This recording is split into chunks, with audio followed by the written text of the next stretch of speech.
Alright, hello and welcome to the stream. Today we're gonna work on a little bit of GUI code since it's a little bit buggy currently. Yesterday we implemented diffuse lighting. I changed the rendering code so that we can supply vertices with normals. So this is why the voxel mesh now has correct lighting. I did the same thing with the in-game rendering, as you can see. So the next step is to update the GUI. First of all, I need to fix this bug where the controls fly through the screen when I minimize this window. And I need a couple of different options here to be able to edit voxels correctly, like change the texture mapping, load textures for the different faces, stuff like that. And that's why I'm gonna need uh, an updated GUI. I need checkboxes or radio boxes so I can disable lighting, since currently it's always active and that might not be a good idea always. Yeah.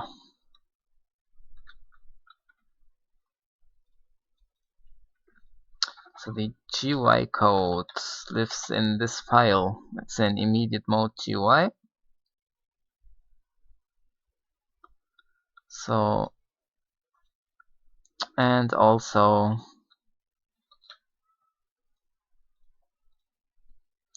this is where the menu to menu. This is where the GUI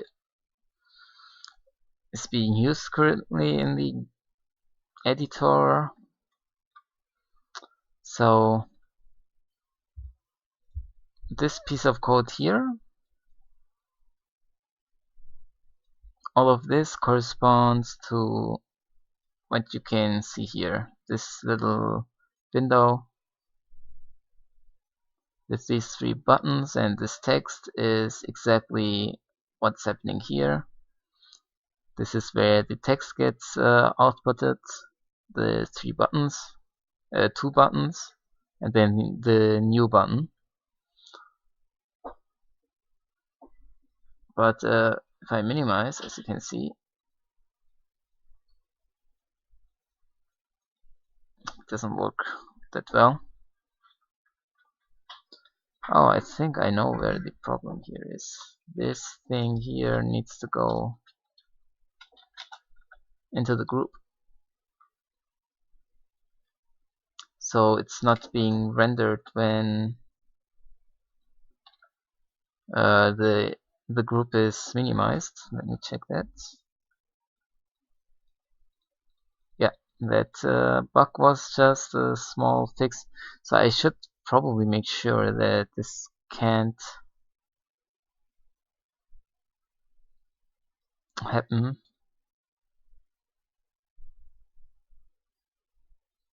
No, then I would need to call like I am GUI and group. That's how I would be able to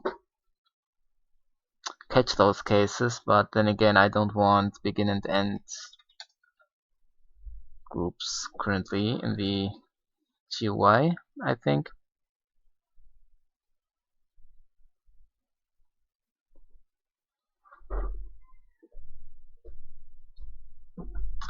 So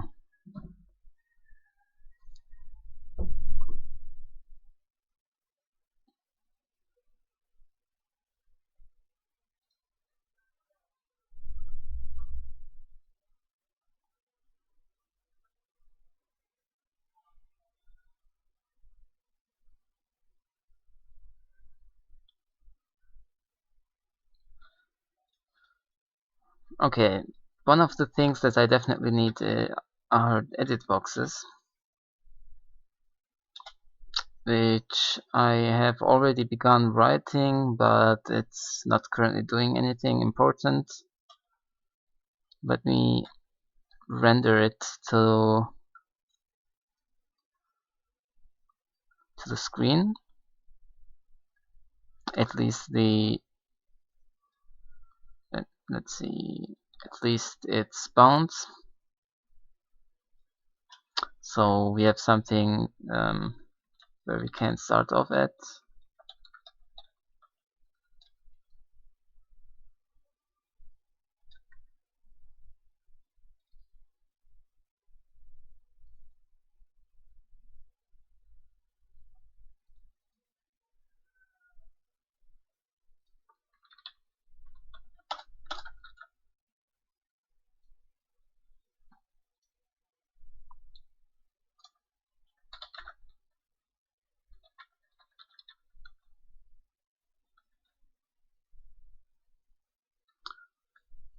Why does this have a name?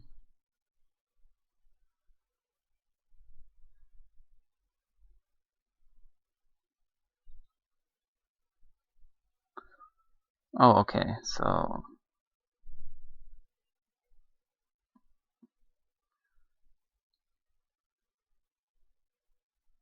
right, this is because I wanted GUI entries to be bundled with a name. So if I have a window, so this is X minimize, I want controls to to always have a name like this, and this is the name part, and this is the actual control. So I would give stuff names basically.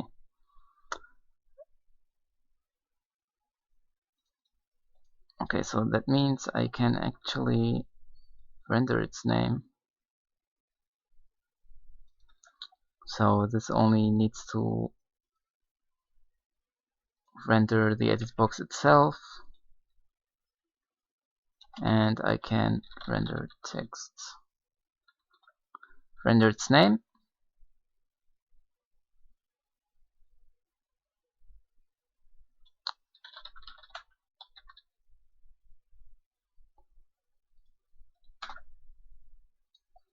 So what is this renderer font? It takes the text, which is the name, and the rectangle. I'm just gonna use the rect itself. Probably need to set the color to something different.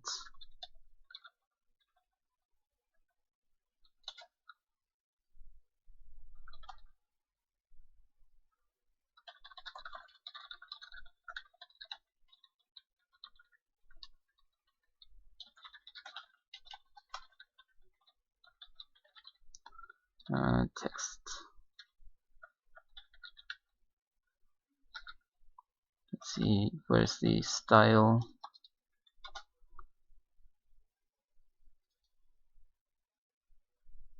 I should probably have color entry for the names.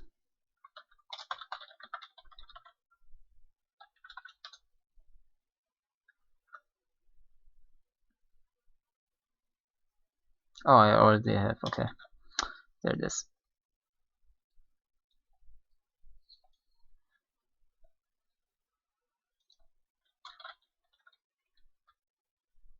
Okay.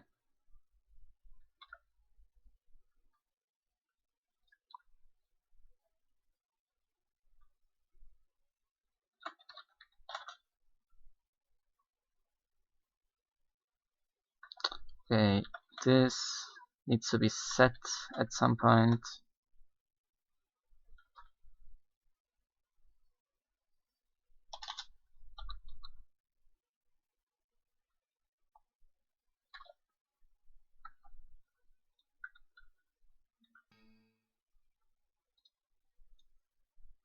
Oh, I'm inserting the length, interesting.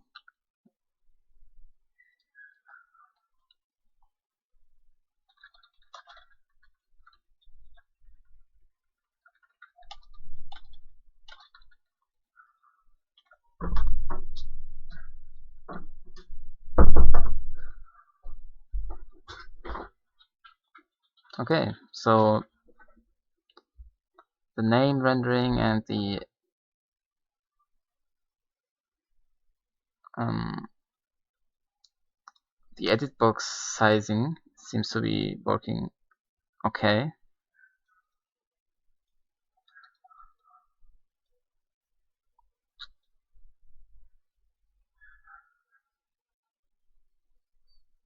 So I need this definitely. Is this defined? Yeah. The name rect. Oh. So let's use this one.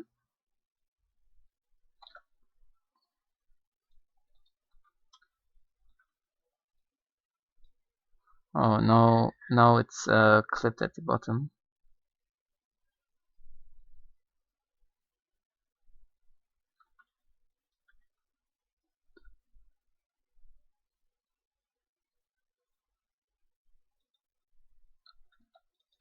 So this was working slightly better.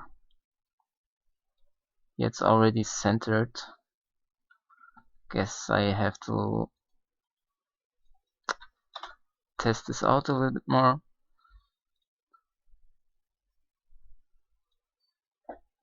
Okay.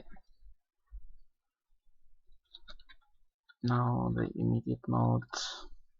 Let's see, this has an edit box state already. That's nice. Which is this thing. Time passed.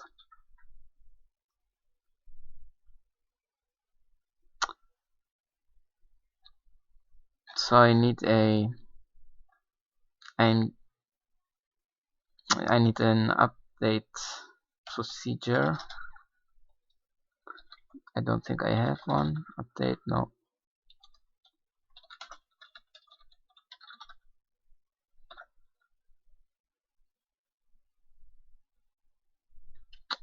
This only takes the delta time.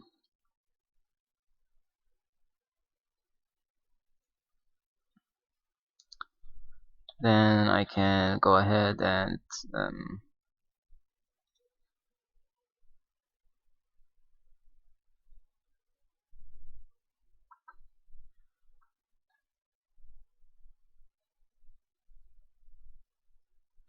I need to know which of these is currently active. So this needs to be tagged union.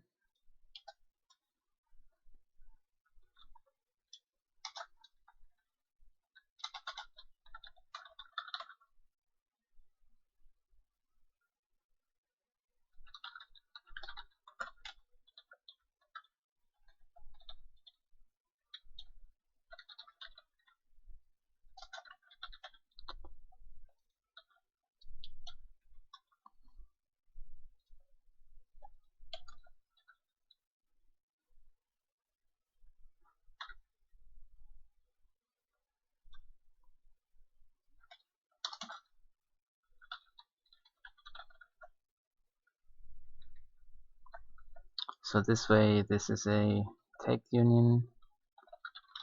Then we're gonna switch on the state type.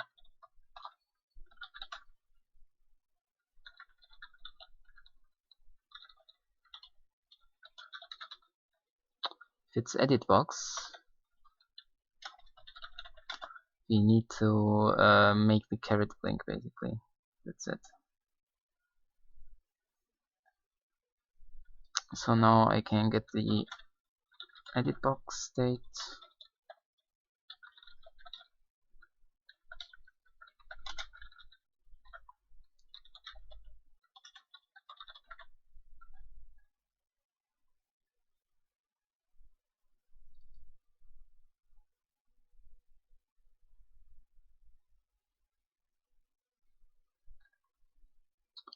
Increase the time passed value, and then we check whether the time passed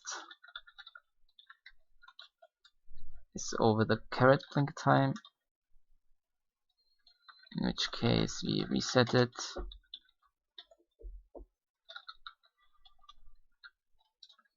And toggle the caret So this basically does the blinking. You only draw the caret if it's if this is true. If this is false, I mean.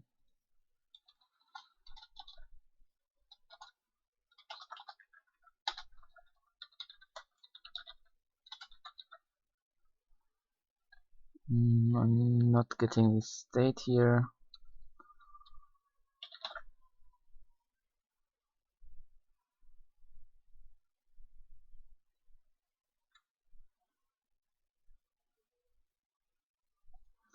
Okay.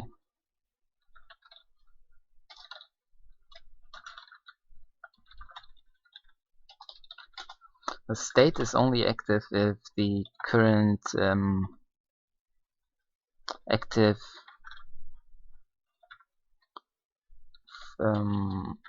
control is this one. So I need to check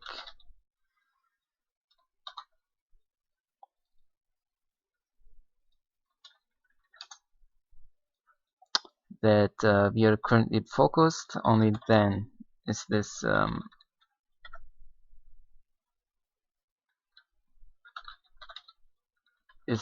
bit of code valid. Only then this union gets set to the edit box state. And then if state and not hide caret.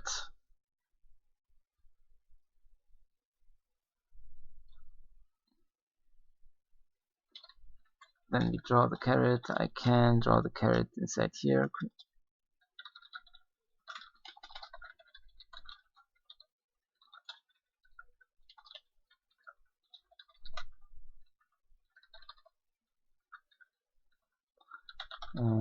Caret. Does this have a caret color? No.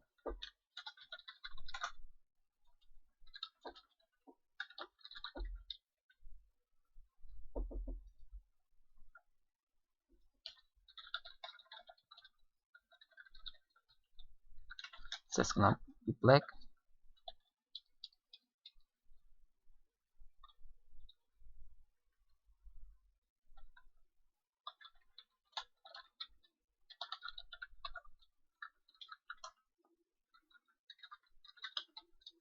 And the caret rect, which we currently don't have.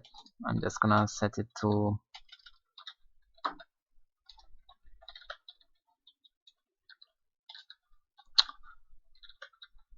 where the edit box rect is currently.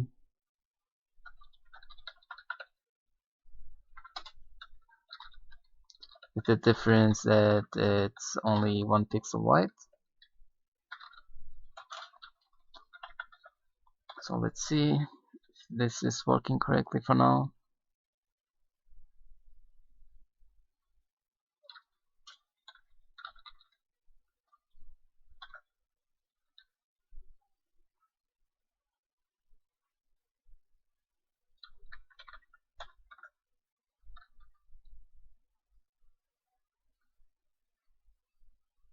Didn't I just create this?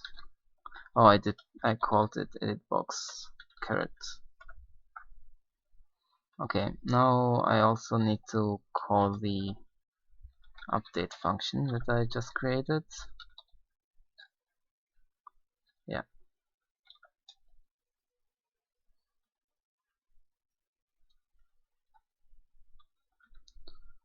Now this is the edit box, and if I click on it, oh, I didn't do clicking. Oh, so we need the inputs.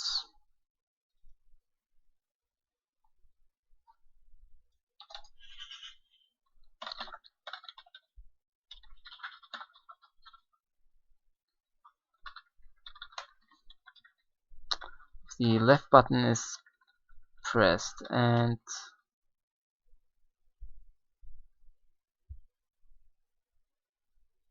there's one check missing.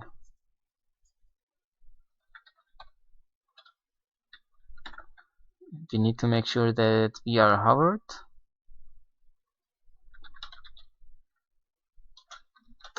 And well, the group we are currently in is hovered, and the point is inside.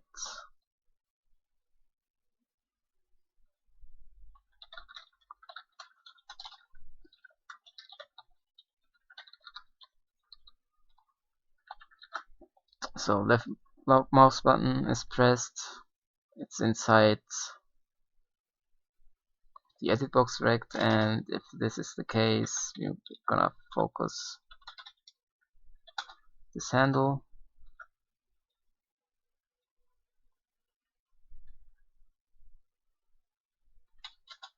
And if we weren't already focused, we're gonna reset the state.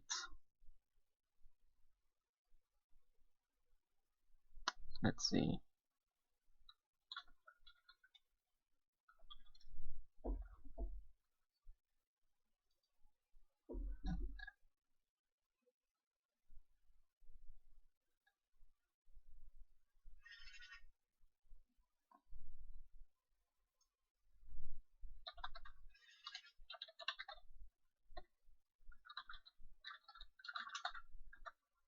We're just gonna clear it out, and then state type becomes the edit box state type. We focus,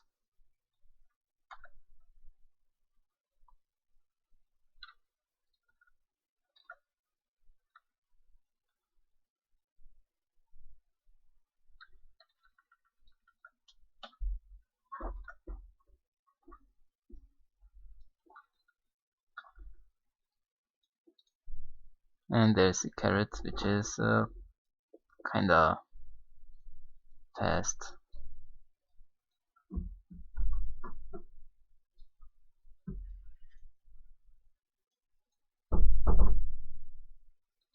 But I guess it's fine. We're also gonna make it taller.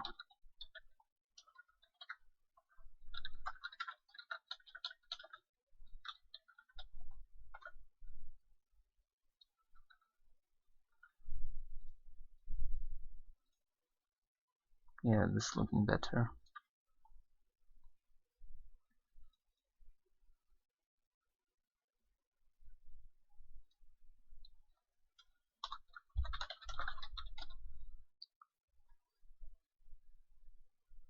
And then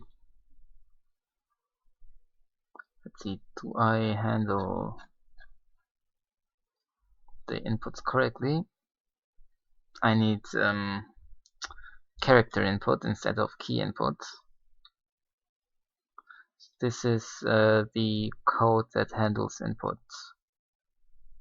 Yeah, I'm not currently handling wmchar, which means there is no character input. So we're gonna add it in real fast.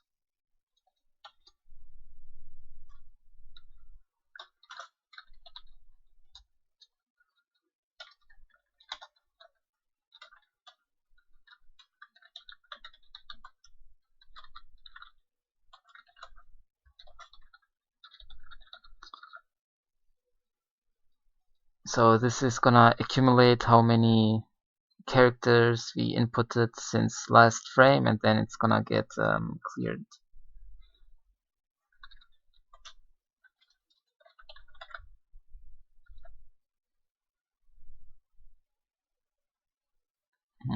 Yeah, it makes sense. And now over here,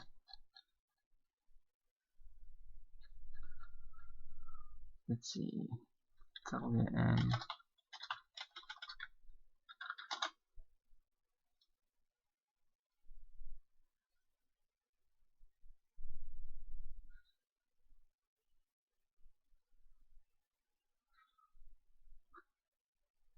Character code of the key. This should be in UTF-16. Yes. So we need to turn that into, let's see, into UTF-8 first, since the game uses UTF-8.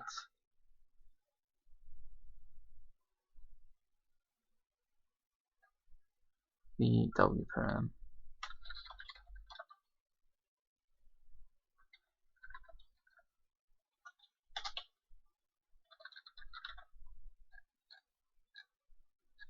So that's the code point. The UTF-16 code point.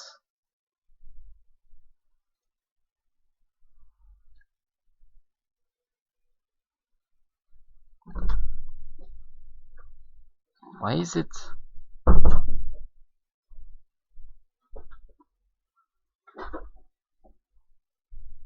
Why is it that it's stored as UTF-16 instead of UTF-32? Oh, this one gets the UTF-32 one.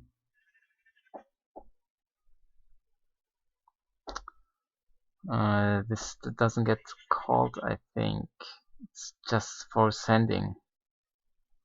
I don't think this gets called on key presses. I could try it out, I guess, but this should be enough.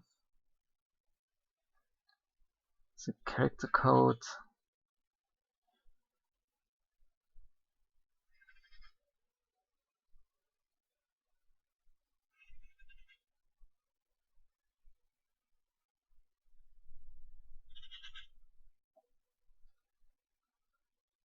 Is there an example code here?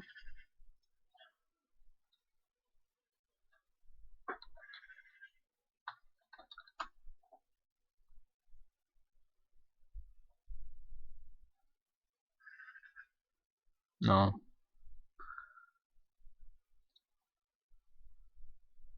Okay. This is in UTF-16.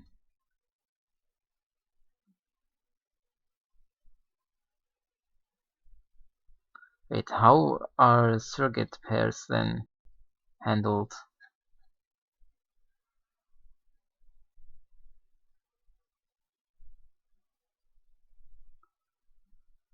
Does this handle surrogate pairs?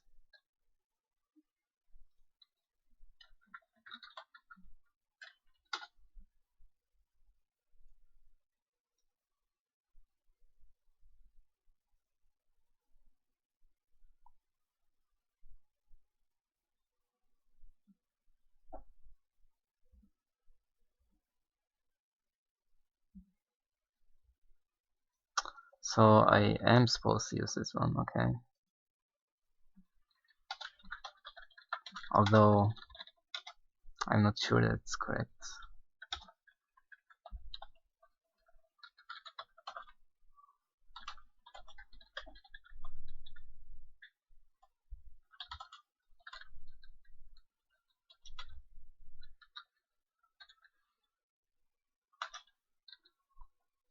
So I'm gonna leave this as a to-do for now. I'm gonna do it like this, and then here in the Unicode, like the header, I should have something that turns UTF-16 32 to UTF-8.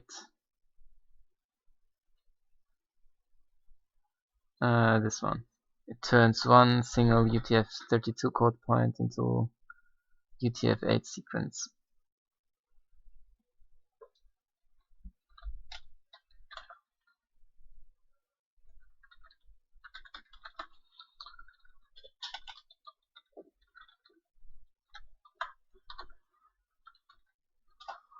So it's gonna take the code point. Now I have the UTF-8 sequence, and you're gonna copy that over. I need to check that there is enough room in the inputs buffer. So count needs to be the remaining this count of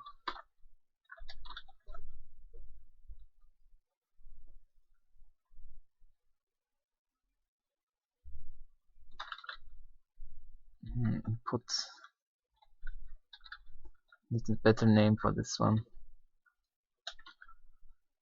Let's say chars. This is how much room in this array is left, and you're gonna make sure that the UTF-6 sequence length is smaller or equal to it, and only then are we gonna handle the character input. And we're gonna assert this, and I'm gonna do this because I want to know whether the 16 here is enough.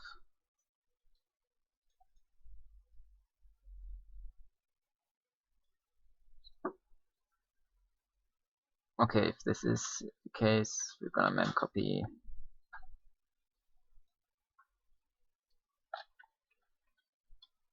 into inputs.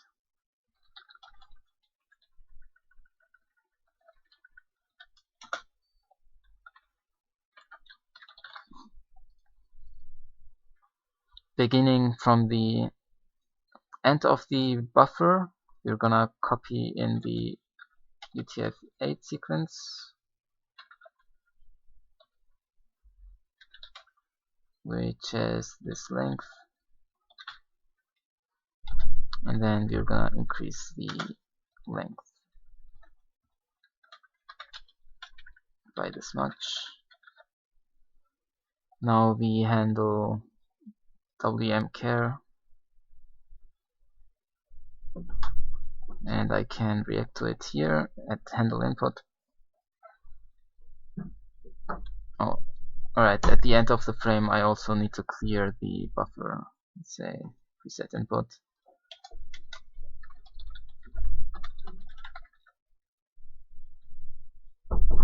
Like this, and then here we can iterate over all the inputs for this frame.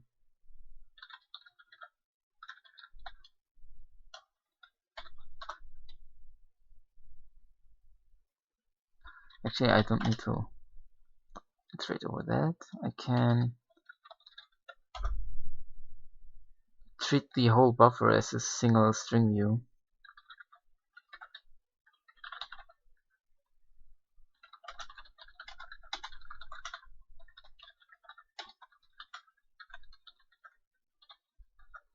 Yeah.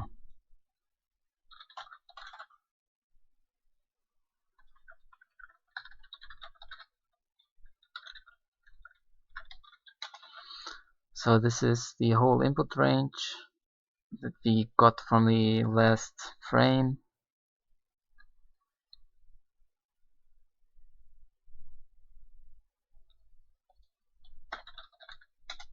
Let's see, do I have a copy here? Copy, string, destination, yes. I can do a string copy into the destination. It returns the number of bytes it copied. So the new length is this. Input string, and the size of the buffer.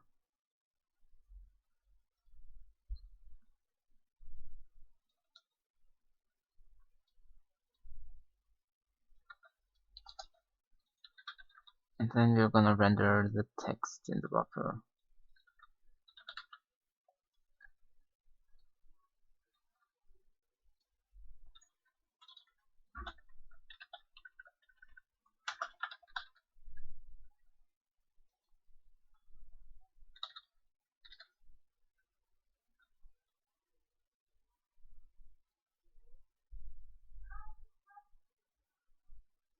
Okay, let's compile. It does compile, but I think there's a couple of problems here. First of all, I didn't supply buffer here.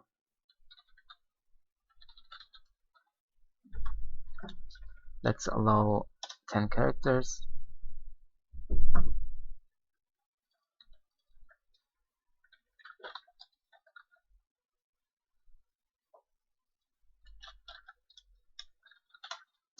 These need to be static, just for testing. In theory, if I go over here and input something, nothing happens. Okay. So, do we ever land here?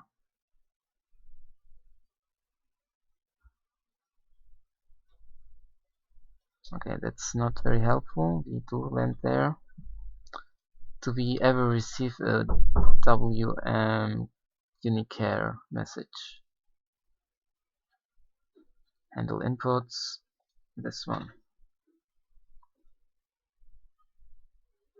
Okay, I didn't recompile the platform layer. Now I did. Let's try this again.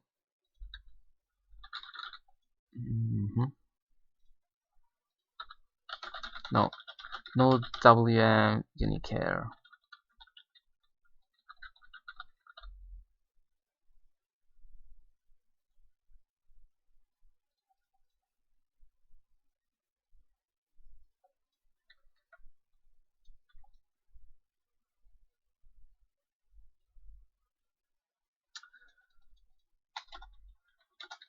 Do I get this message? Whoops.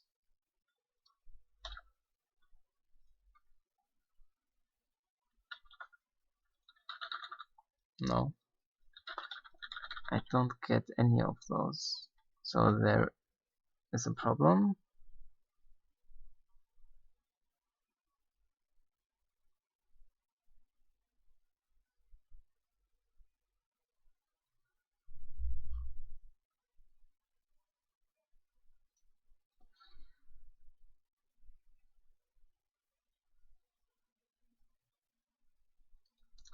Does this dispatch message call the window proc directly without putting the messages on the queue? That might be why I'm not getting the messages, since I'm not using the window proc to handle inputs. So unicare. Let's see if the window proc gets this.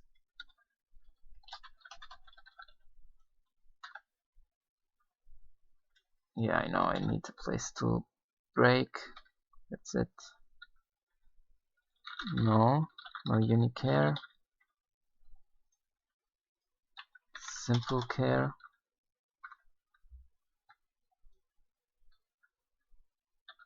Yeah, WM care gets sent on button presses, but unicare isn't. And that's what I thought. Unicare is only when you send or post Unicode characters to ANSI windows. So this advice is totally useless.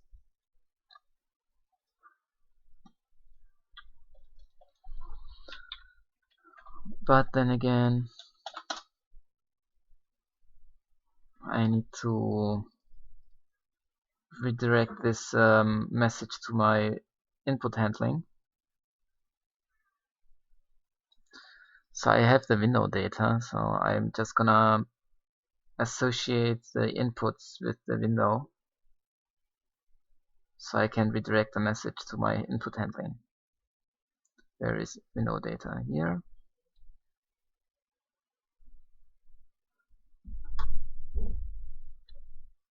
Let's move the game declarations to here. Will this work? Oh no, so this is something else. Where is the input stuff? Here. Let's bring that over here.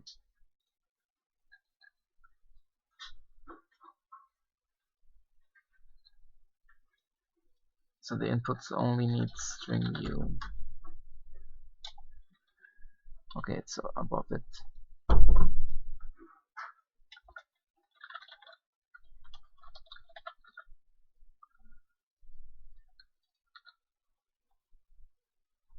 Alright, where do I create one of these?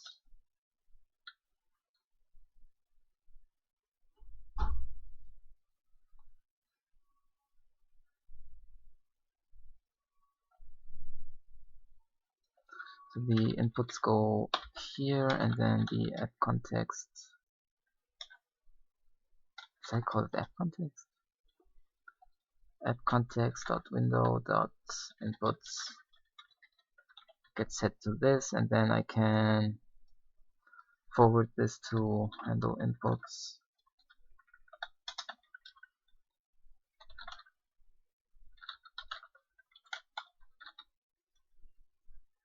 Should I do it window data? This window data thing should always be valid.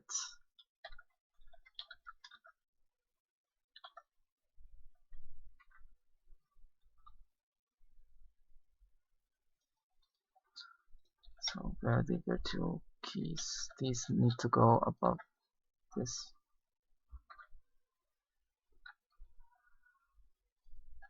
Oh, takes the message.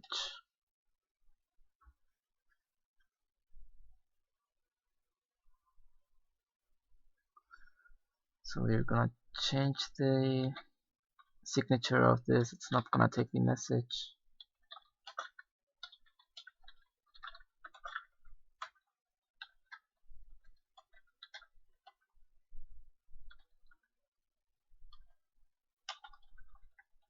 It's gonna be like this instead.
Okay.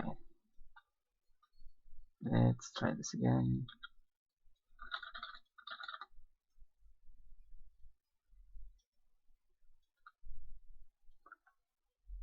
Oh yeah, now we forwarded correctly, but let's see. I'm not handling it. Yeah. So still the question remains. So I'm supposed to use wm-char instead of unicare. So do we ever handle this? So the problem with wm-char is this one sends the message as a UTF-16 code point.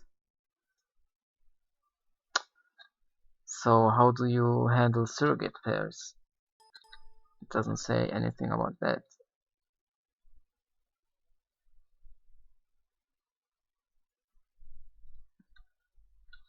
So what does this say?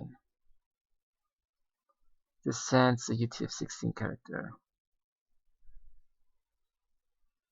And unicare is for UTF-32, but I don't receive these messages for keyboard input. So that's not useful.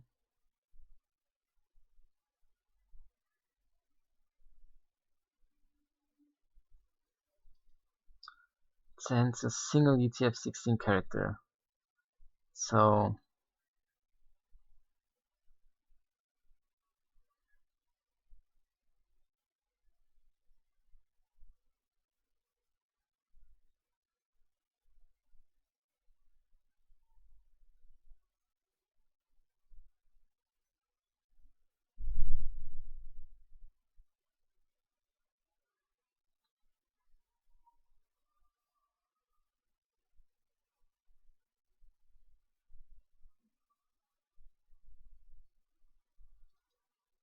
Yeah.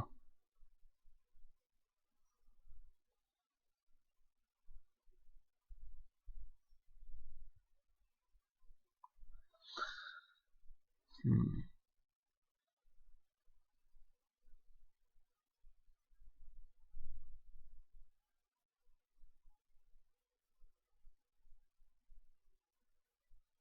Oh, okay, so this is what I want to know. Unicode values outside the BMP will be sent as two separate messages, one for each surrogate character.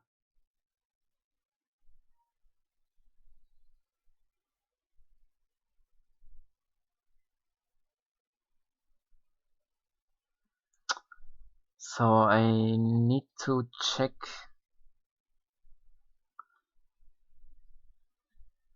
So since they are two separate messages, I need to check whether the first one is the surrogate lead, and then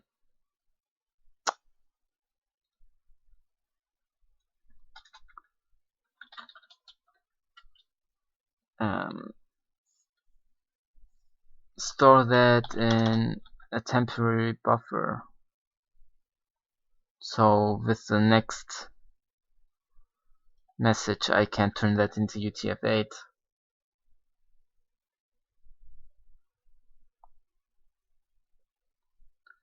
Do I just do this?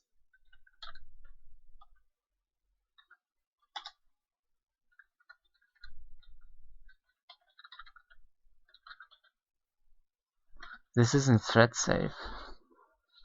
But then again, WMCare can't be sent out of order.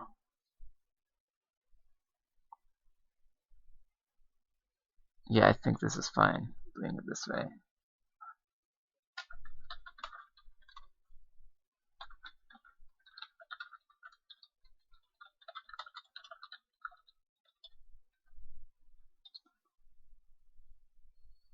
Okay, so I turn this into WCare T. I think that's how it works.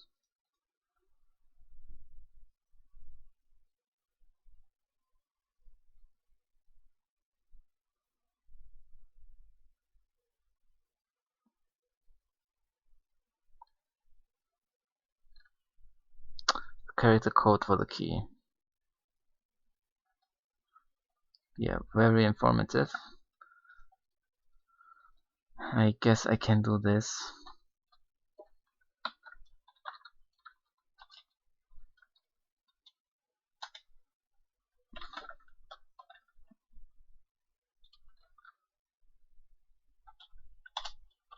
I'm just gonna check whether this is true.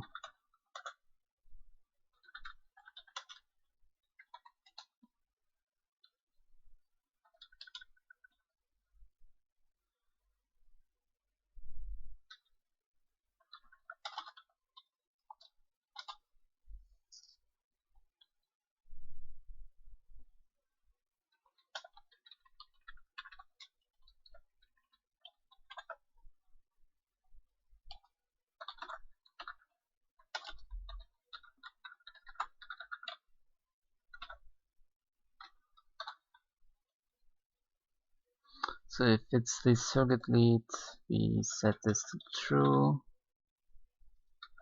and do this.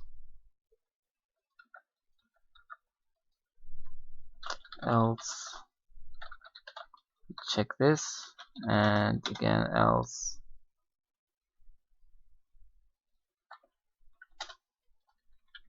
Actually, I don't need to do that. I just need the code point.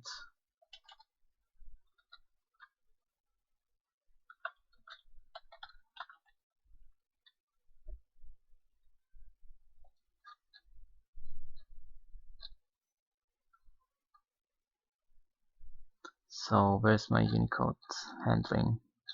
Over here.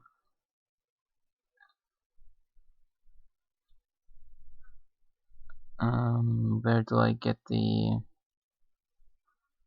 code point? Here.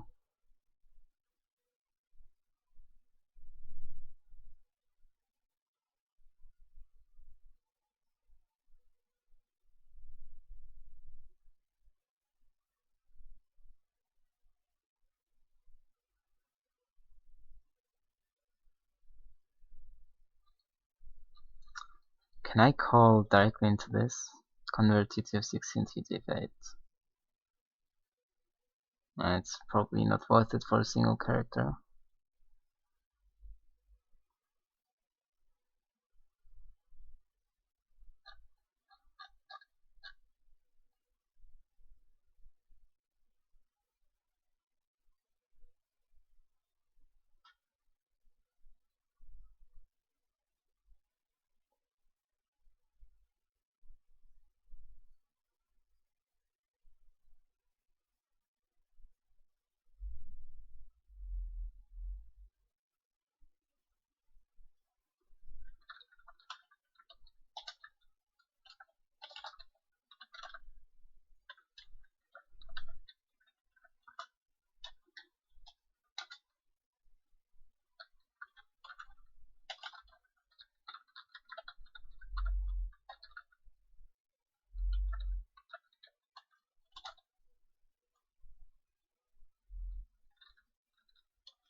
So we turn it into a UTF-32 code point, and then we turn it into a UTF-8 sequence.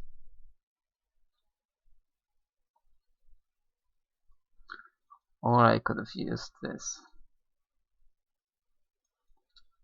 How is this implemented?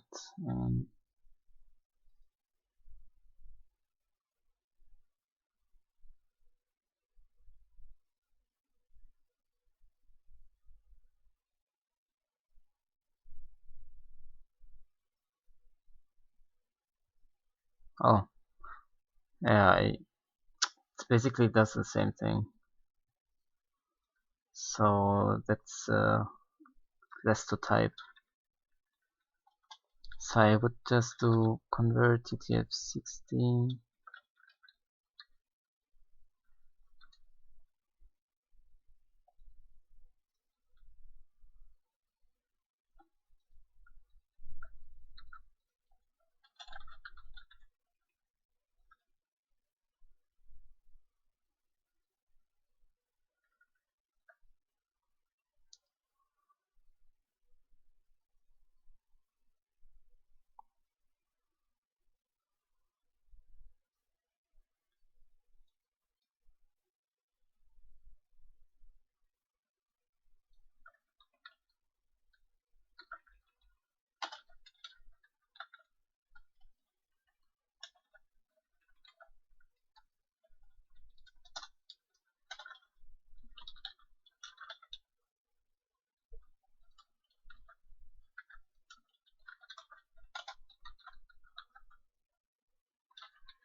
It ends up almost being the same.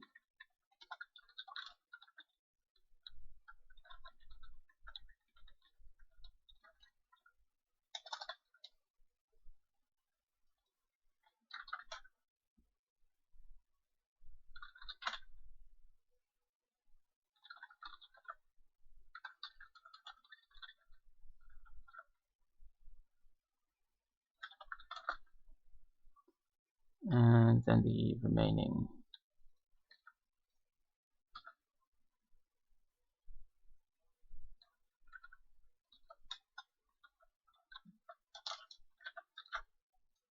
And it returns how many bytes it used up, I think. Yeah.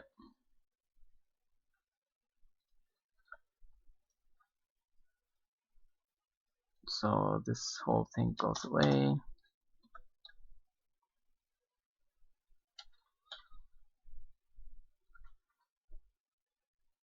It's not assignable.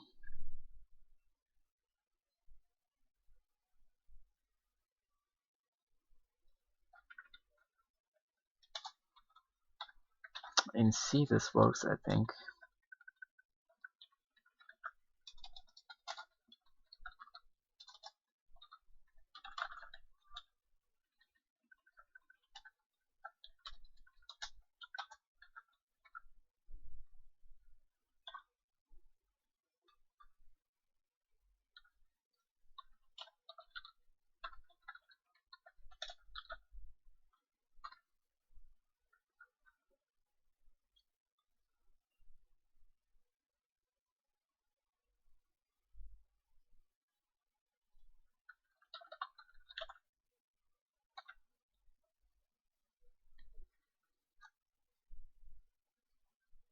Okay.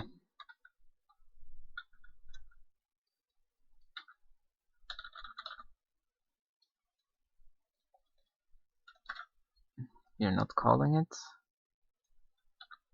Yeah.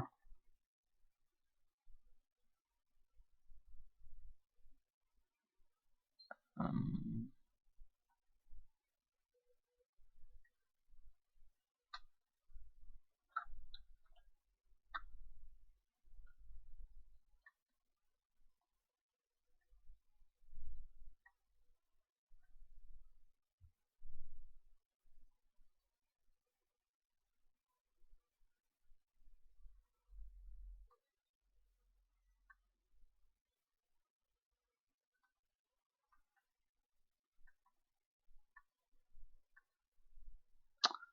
it does work.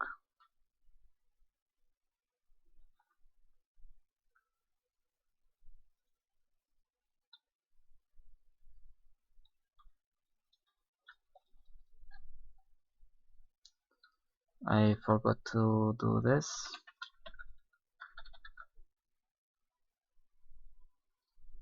And also this has to go here.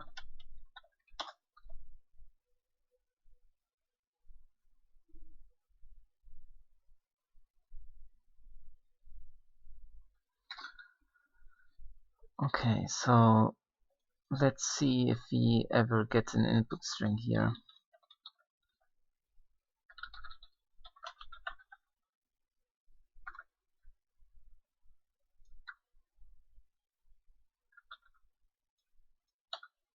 Yes, we do. It has two A's in it. Does this mean we were getting WMCare messages before? If I put this out.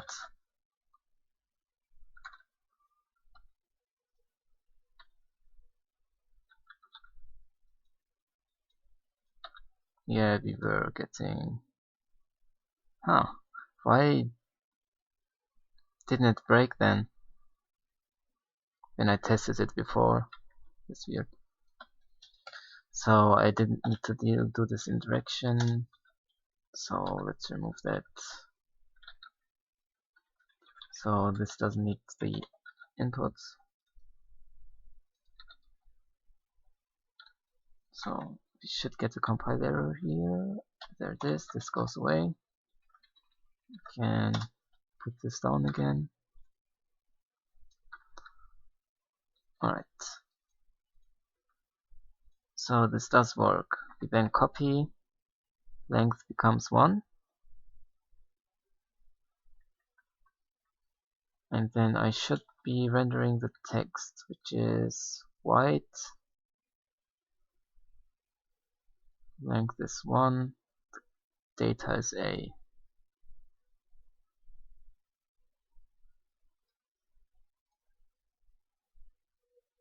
Edit box rect. Oh, the text color is white on a white background.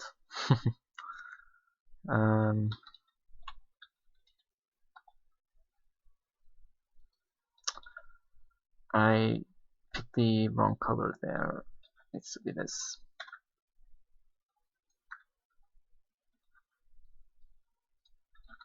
Oops, I didn't get rid of that break.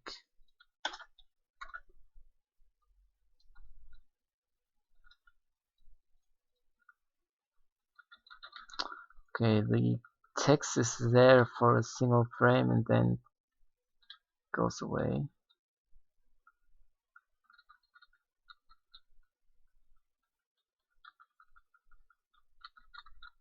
Why is it going away?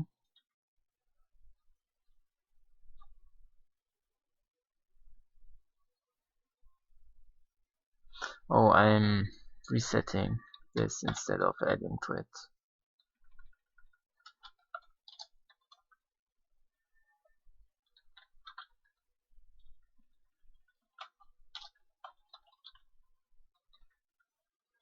It needs to be this. So we are appending to the string, and this is the remaining size in the buffer, and this is how much the string got bigger when we appended.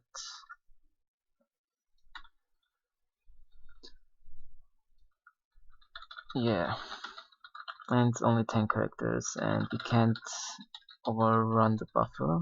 1, 2, 3, 4, 5, 6, 7, 8, 9, 10. Yeah. Currently we can't delete or erase, and the caret doesn't advance. It always says at the beginning.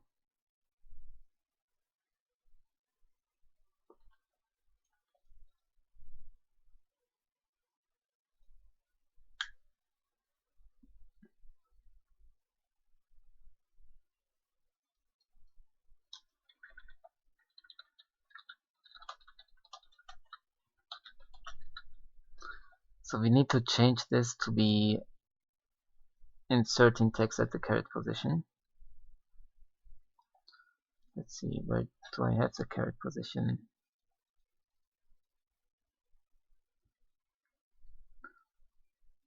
That's just the selection begin and end.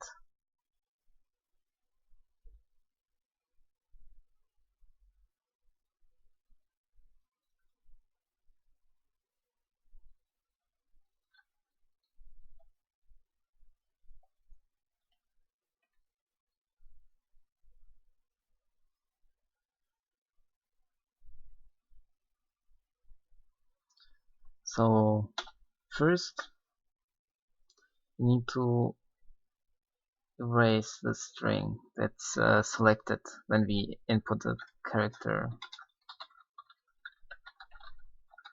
So if there is actually input, we do a string replace.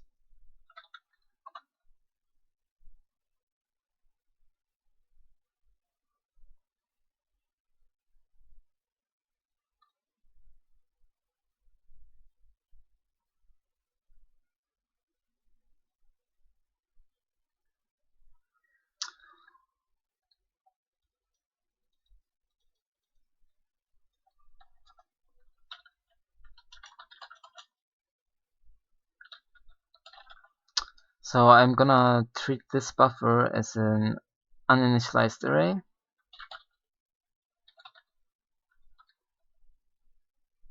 Which I can then resize and delete the range from.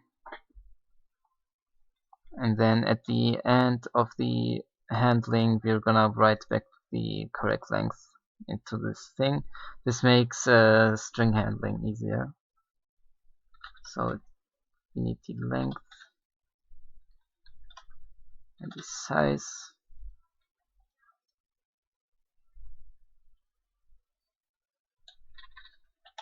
Then I can do text erase.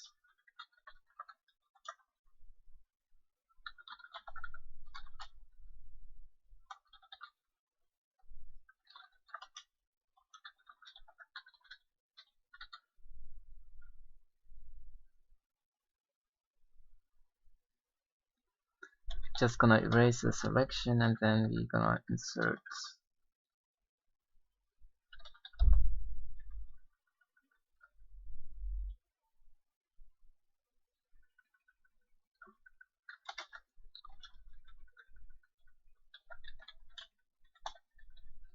We're gonna insert at this position the input string.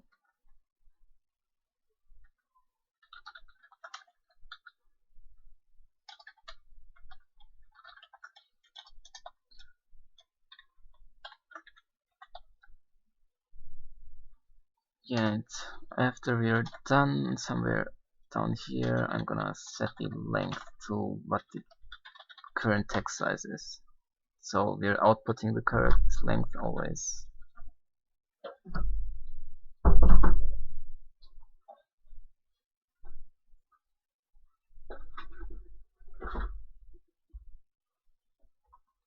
This will not advance the caret correctly, I think. Let me test this out.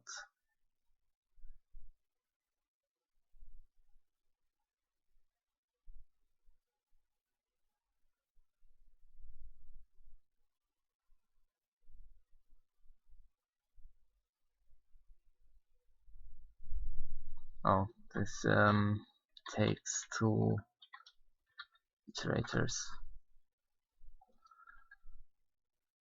I can use, no, I can't use append.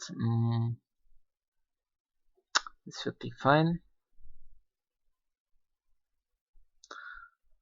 I just realized I'm not rendering this caret correctly.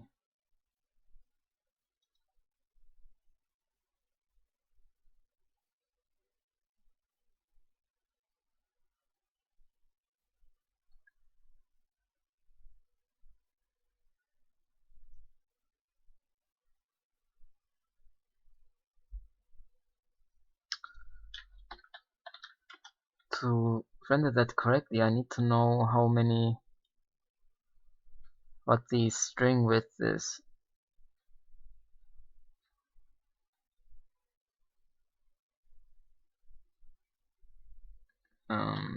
String width. Yeah, I need to call this thing.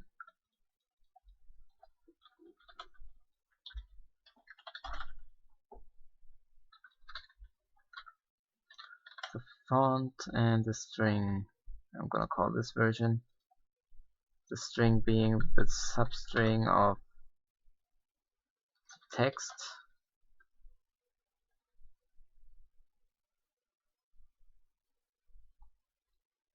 Where is, I need to move this over then. Text and the state, the end of the selection.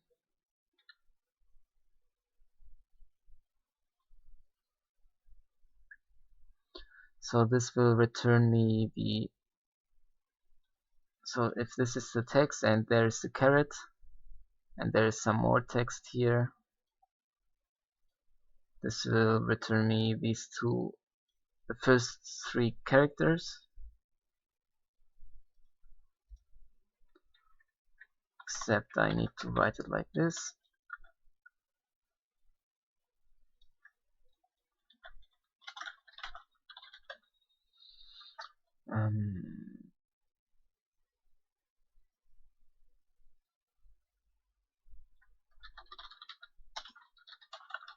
So this is the text before the caret.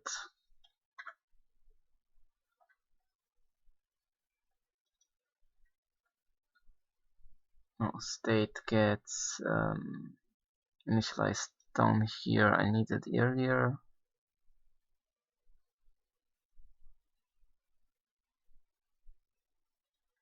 So let's move this here down.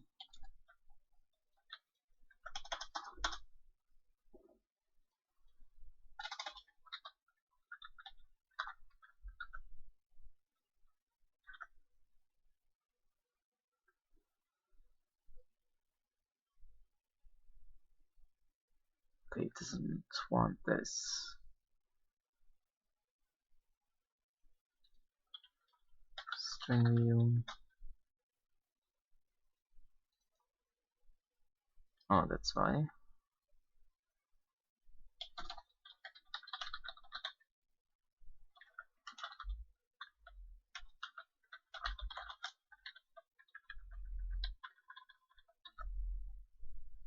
So I guess call this string.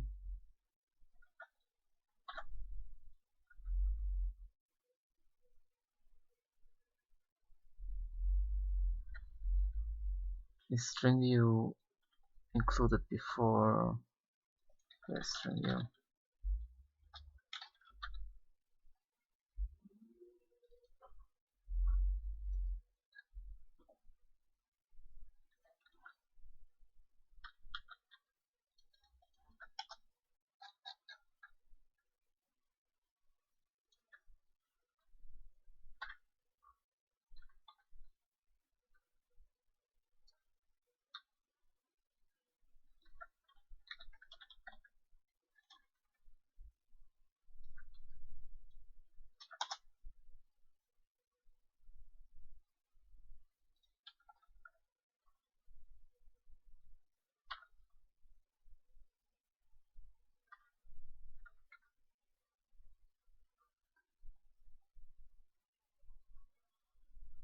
Why does this fail now? Stack, okay,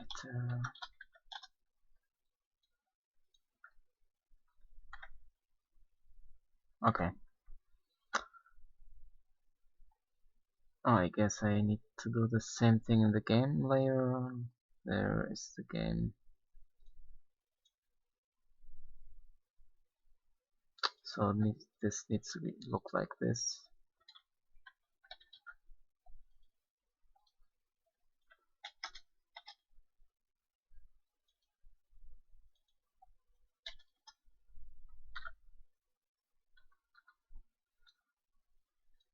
So create pose is initialized but not used. That's fine. We're gonna use it here.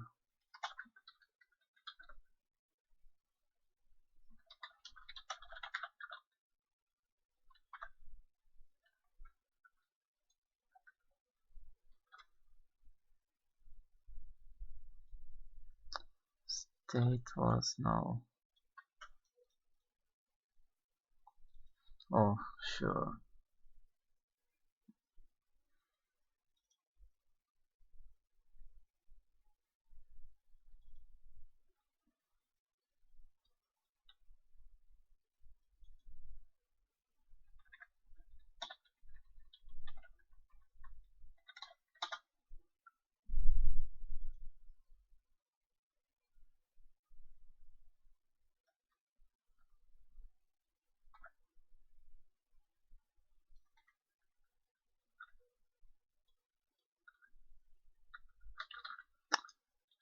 Okay, we can.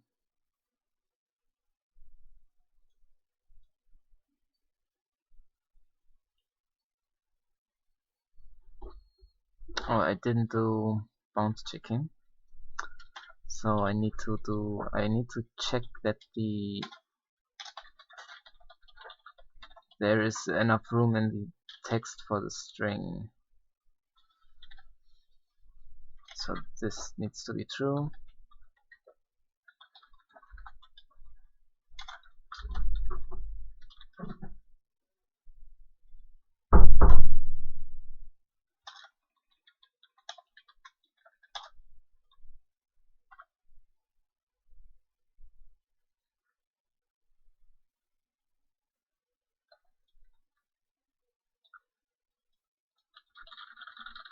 Now we can't go over the limit, but the caret position doesn't update correctly. And we're inserting the text in the wrong order because of that, since the caret doesn't move. So if I write ASD, it's gonna say DSA, because the caret always stays at the same position. So I need to do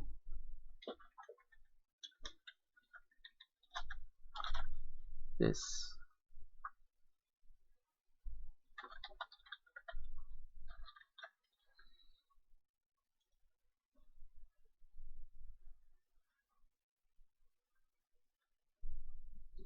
Not quite right. Needs to be like this, and if we are not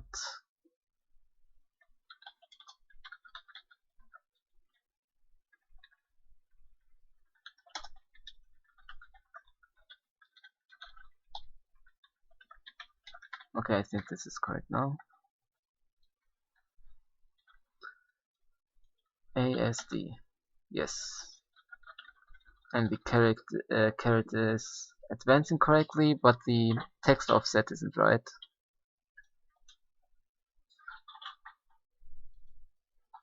Let's see, edit box rect. Oh yeah, I need to use the text rect for the text rendering.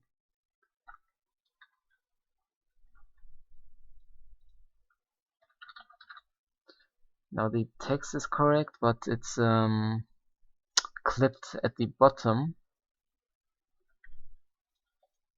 So that's because the edit box is too small, so this default height is too small.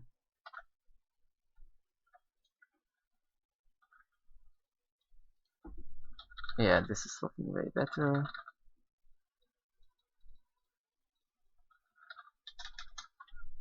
So let's implement deleting of text.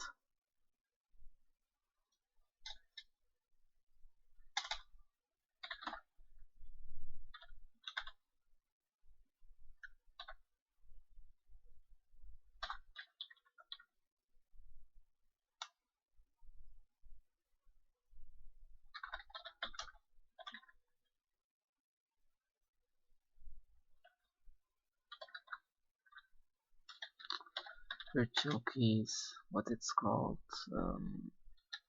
Like, oh, there it was. The backspace key. It's just back. So if you press the back key, we're gonna erase.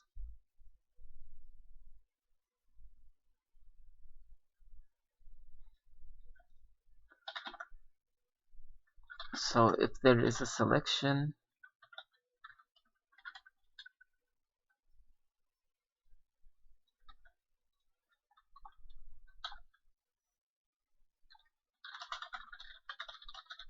if there's selected text, we're just gonna erase the selected text. Otherwise, we're gonna erase the character behind the current one. So if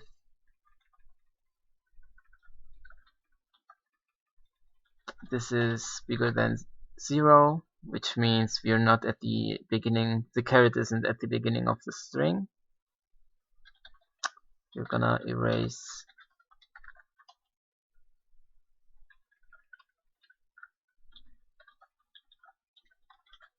this character, the one behind the caret. And we're gonna move the caret 1 back.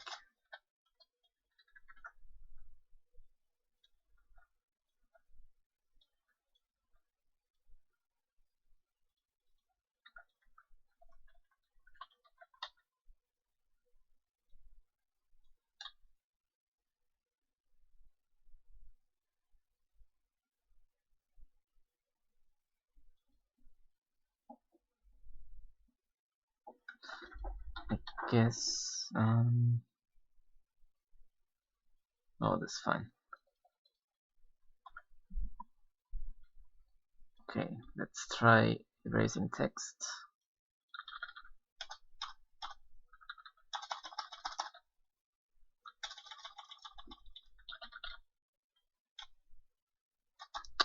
Okay, repeating. Oh, interesting. So I need to implement text scrolling. So holding down the backspace button doesn't work. That's because I used key pressed and I'm not handling repeated keystrokes, I think. Yeah, repeated keystrokes get ignored.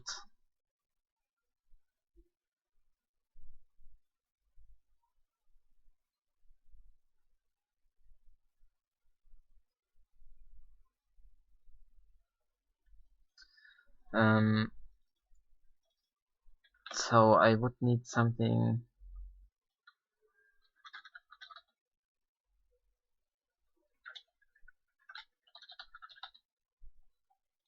like this, where it's checking whether key is pressed or it's a repeated key press. Since in the game code normally I don't want to handle repeated keystrokes as individual presses.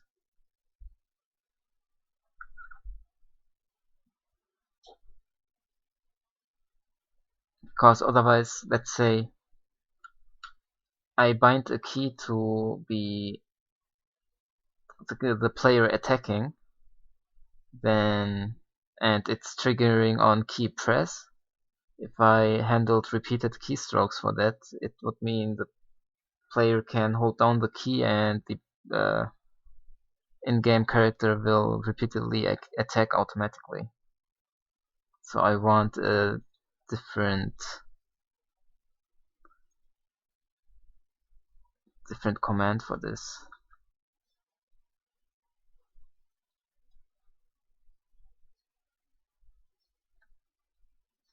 But currently I'm just gonna, instead I call it repeated, I'm just gonna forward this to the old implementation.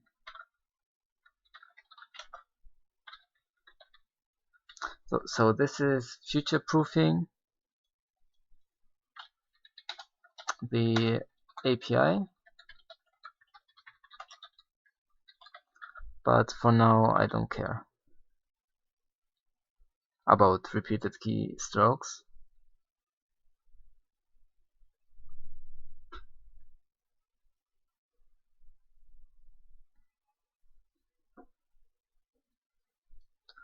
Okay, this is fine.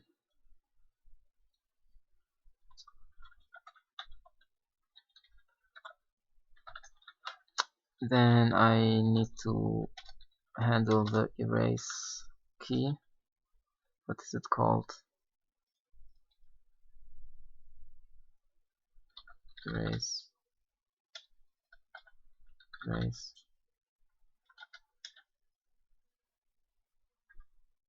Delete? Oh, it's called delete, okay.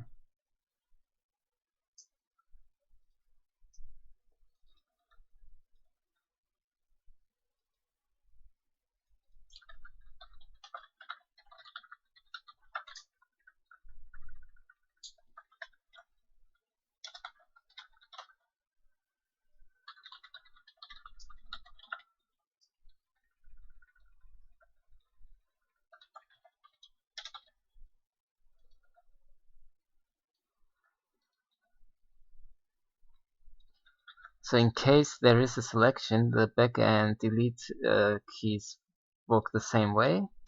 They do both the same thing, but in case there isn't a selection, they act differently. So I need to check this. If back pressed and the caret isn't at the end, or if delete pressed and selection and isn't at the end of the string.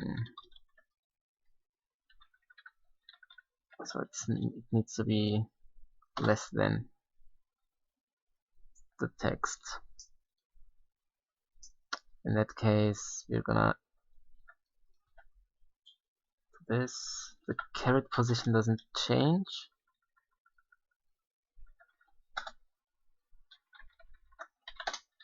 But we erase the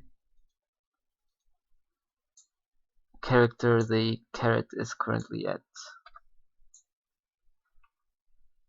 Is key pressed repeated isn't found, it says. Oh, pressed repeated, not released.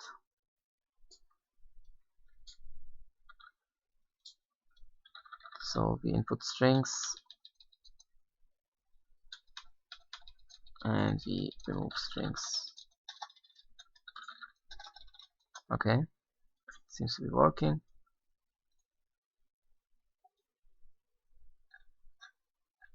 So I need to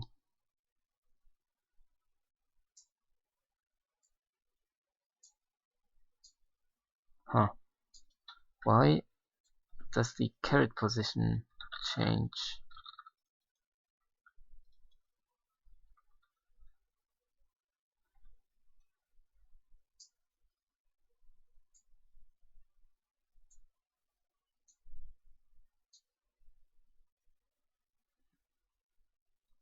It should reset the caret position only if it doesn't have focus, and then I'm giving it focus. But every time I click on it, the caret position changes to the beginning.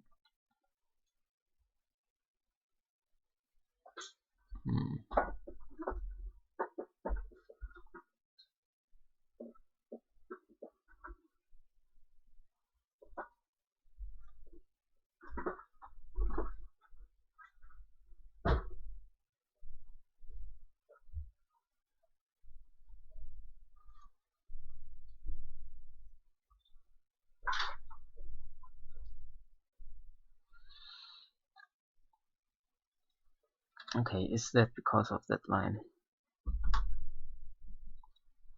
Daimler asks, do you directly call CLEXE or nmake? I call directly CLEXE.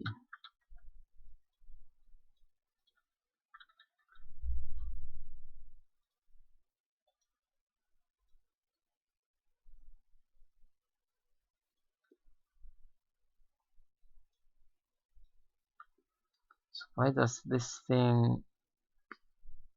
I don't have focus.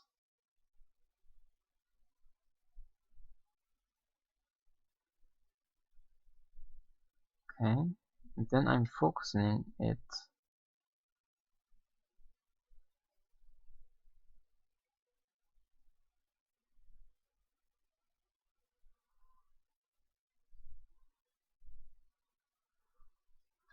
The next frame,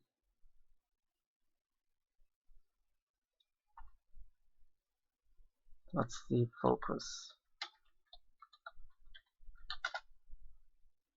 No, it is...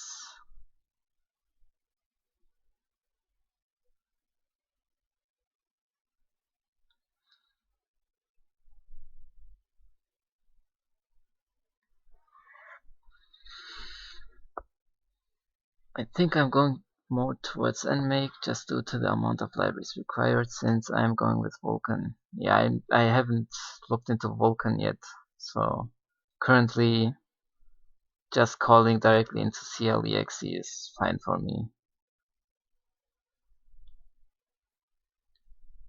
But yeah, if using a build system is more convenient for you, just go ahead and use whatever you want. Don't feel bad about that.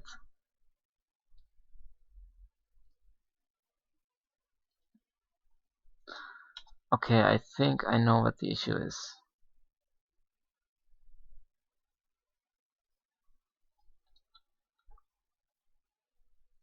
The issue is that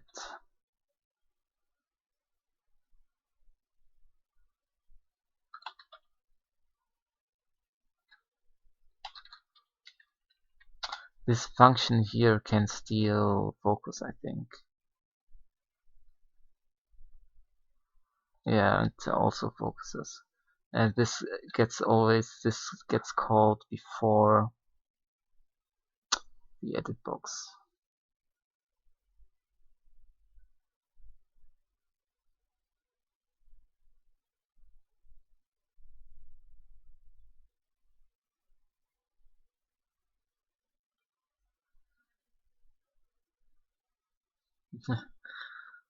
A command line on Windows isn't the greatest experience.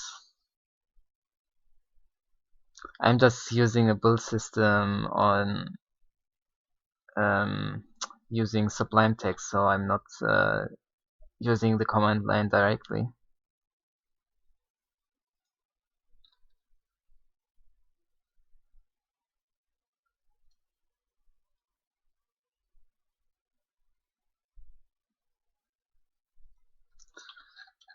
Okay, I think I know how to fix that. The group can only steal focus if the currently focused thing the currently focused things group is different.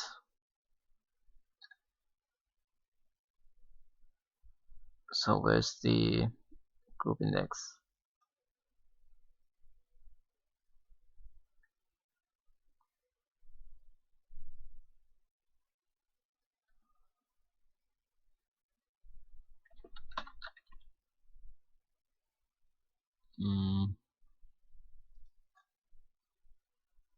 Oh yeah, the handle has the group index. Only if this is the case is it gonna steal focus.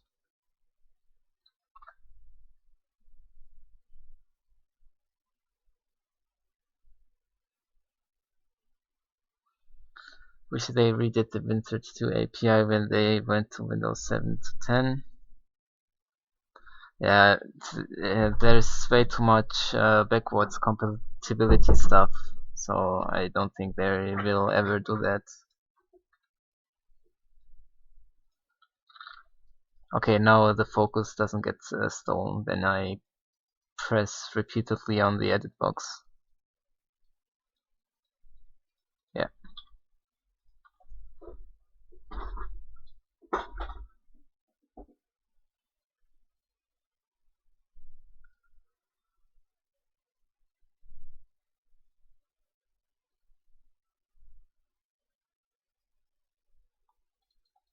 The way I'm erasing the selected region is actually wrong. Because selections can be uh, inversed. I can select text. Currently, I'm assuming that I'm always selecting text from left to right, like this, where the selection begin is always less than the selection end. But I can also select text like this, where I'm beginning selecting from the right and I increase to the left. And I think I already have this covered in the edit box state. Yeah, this has a helper function to get the corrected selection.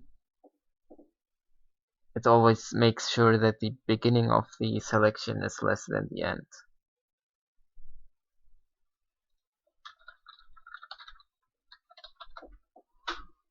And then I can, instead of doing this, I do selection min and selection dot max.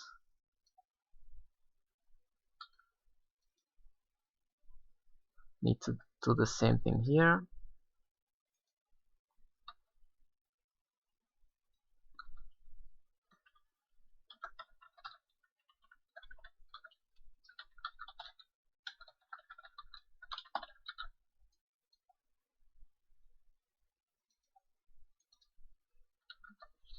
Okay, then let's implement actually selecting. If key is down, inputs KC shift. If you're holding down the shift button key, and then if key pressed, repeated. So if you then press the left key, we will change the selection begin, and we will move the end of the selection one to the left,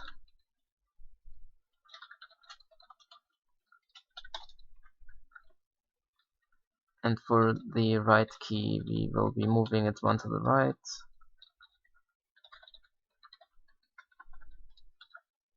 And then I should probably render the selection region. Okay.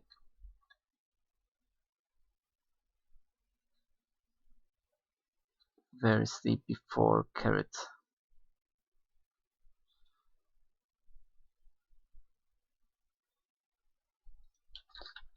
Selection rect.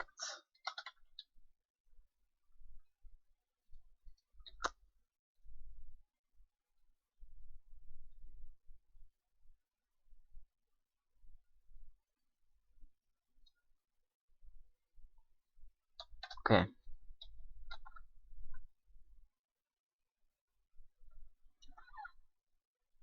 The selection rect is I first need the selected text. So I need the selection.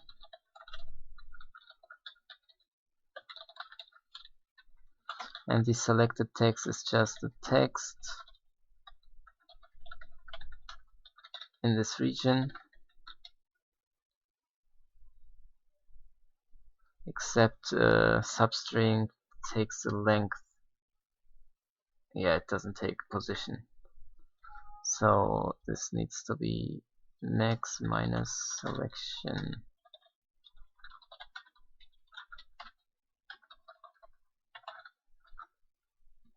It needs to be like this. This is the selected text, and then I need the selected text width. So given the font and the text, then calculate the width, and then we can set the selection rect, which is initialize it.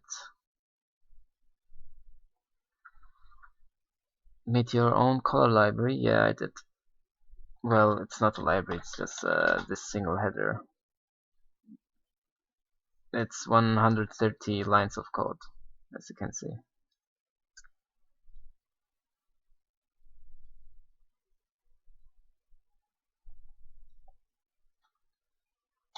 Then we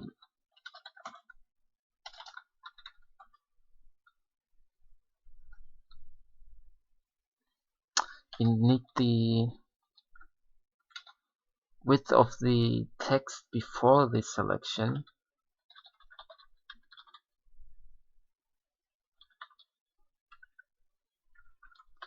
So this is the text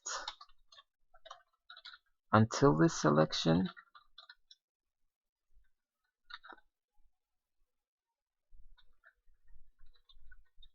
And this is the text after the selection.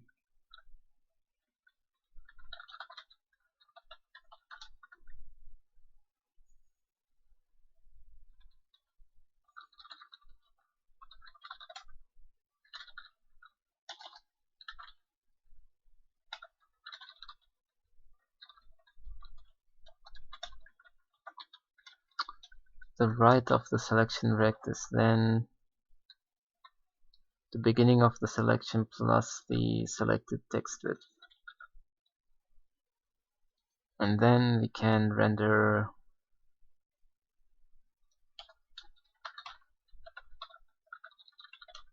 the selection rect only if this is true.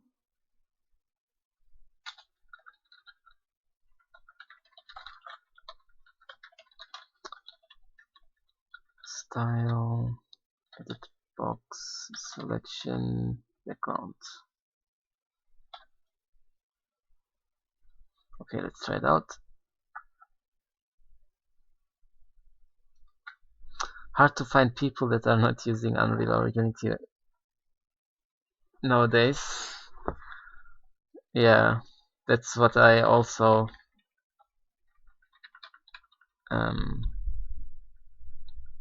I was also surprised about that, because especially on Twitch it seems like everybody is using Unity or GameMaker. Although there are a couple of people that stream that use C++ and they use C++ on a very high level, which I also follow. So from the top of my head, like Nothing's streams on Twitch sometimes on OBBG. If you don't know him, he made the STB libraries, which I'm also using. They are pretty awesome. Interesting, I can't... Okay, I introduced a new bug here, it seems. I can select to the left, but I can't select to the right. Okay.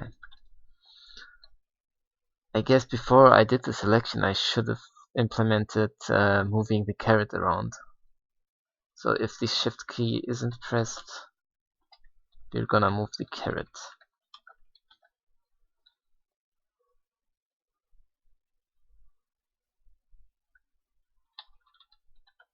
Oh, I can't do it like this actually. I'm gonna change the end of the selection always, and if the shift key isn't pressed, I'm gonna overwrite the beginning of the selection to this value. This makes the branching a lot easier. So this should allow me now to move the caret. Yes, I can. I can go left, but I can't go right still.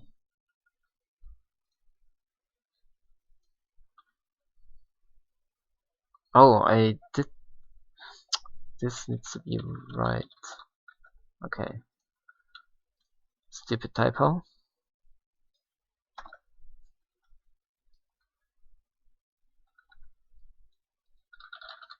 Left, right. I should also reset the caret so it's visible when I'm moving. So it's not blinking while I'm moving around. Yeah, now it's always visible. And I can select to the left and I can select to the right.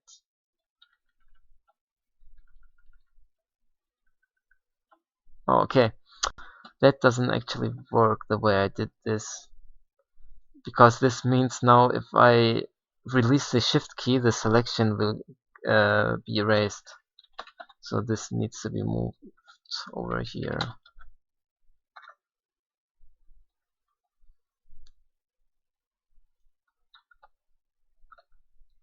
So now if I select and release the shift key, the selection stays. Okay.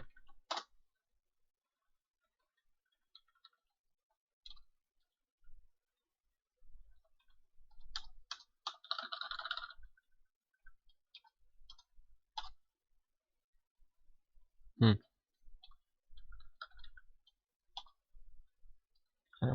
That seemed okay. This is working.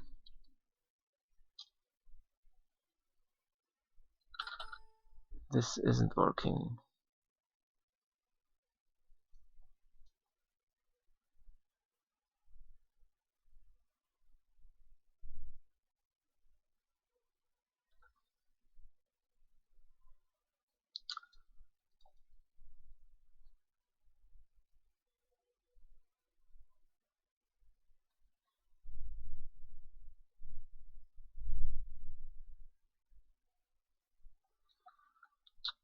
This is wrong.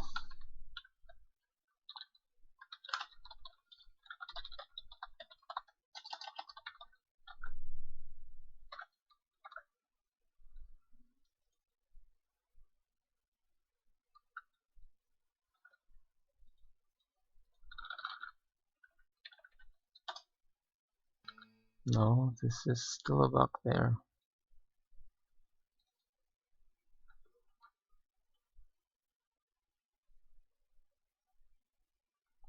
So the bug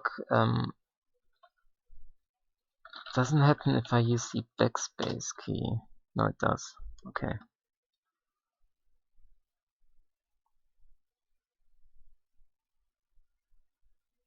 It's actually not, the problem isn't this. It happens when I'm erasing he. Oh, okay. The same problem is also present here. Okay, let's try this again.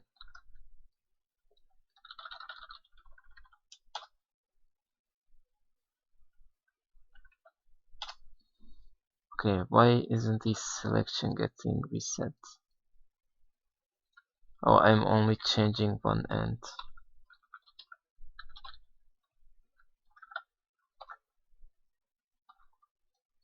Oh, which means this up here is also wrong.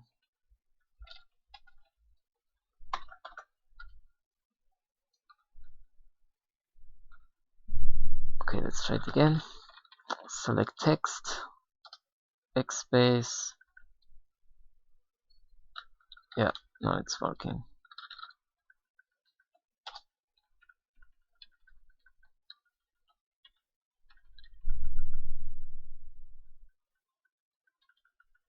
Oh, okay, I can move the selection past the bounds, and I can even make it negative. Oh, that's definitely a bug here. I need to check whether this is true before decrementing the selection, the caret.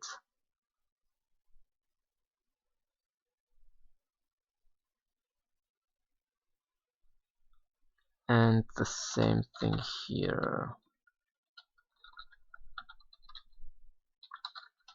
Need to make sure that this is true.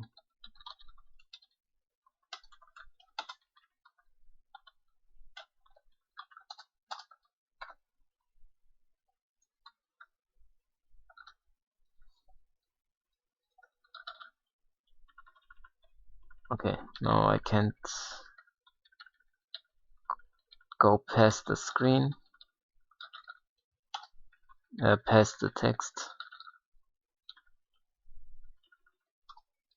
This is working.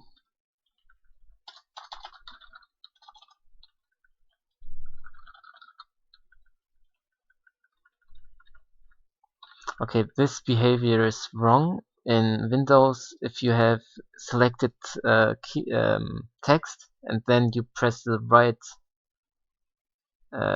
the right key, the caret won't move. It will stay where it is. Only the selection will get reset, as you can see. And currently, I'm resetting the selection and moving the caret, which is wrong. So I need to check here. So this needs to be a little bit more complex. I need to check whether there is selection. If there is no selection,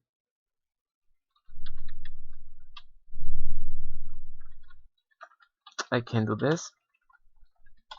If there is selected text, we will only be doing this.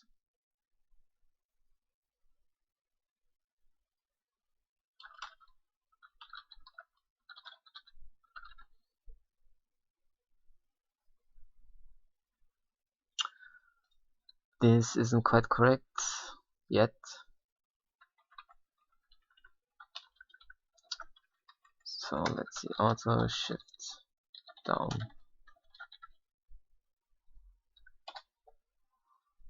So if there is no selection or shift is pressed, we do this.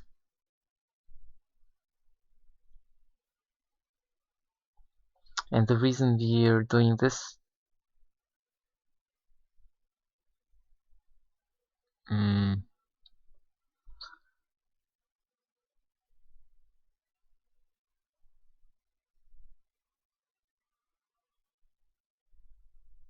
wait, is this correct? Let me just try it out. This needs to be shift down.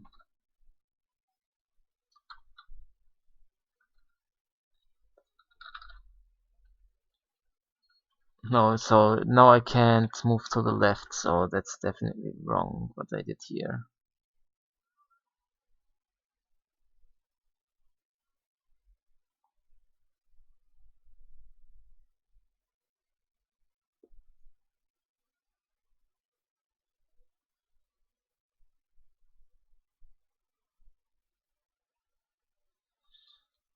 What exactly is wrong? Why isn't this happening?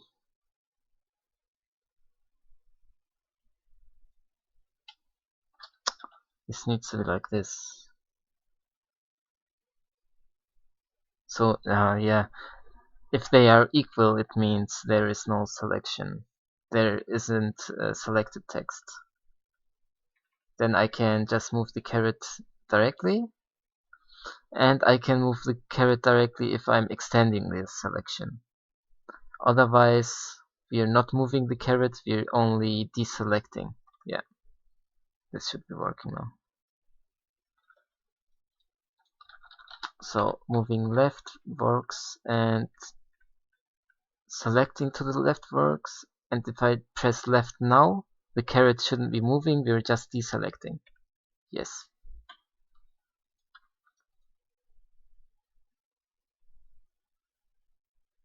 And we're gonna do the same for moving to the right. I think I can move this into a lambda.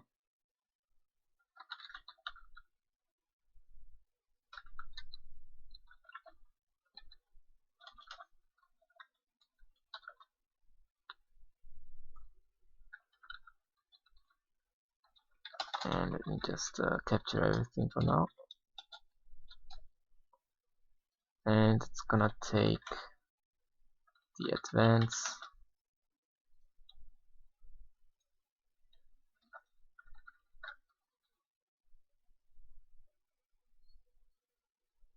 So I need to do both of these.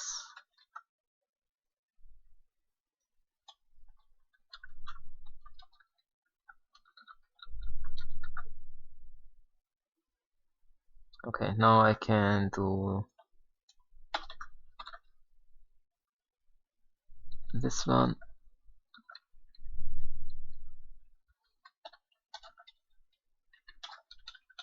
And this. And this should be working for both cases now. No, I broke something I can't move. So -1. I want to move to the left.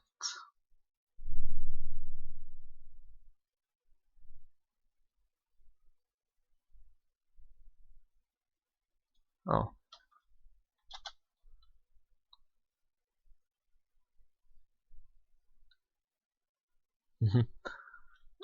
um,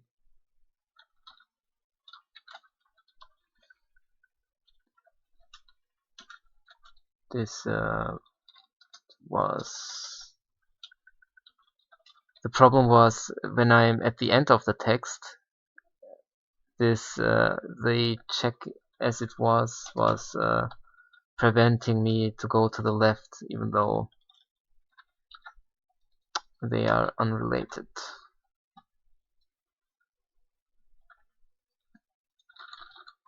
Yeah.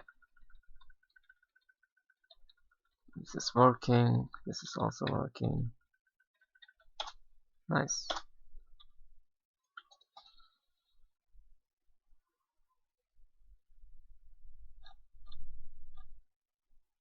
What am I missing? Let's check. I can type. I can select. I can move the caret. Oh, I think I'm not handling Unicode characters correctly. Let me check.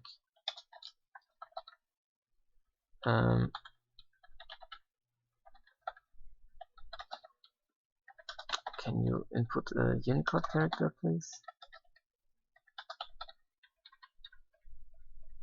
Yeah, okay, that's a bug there.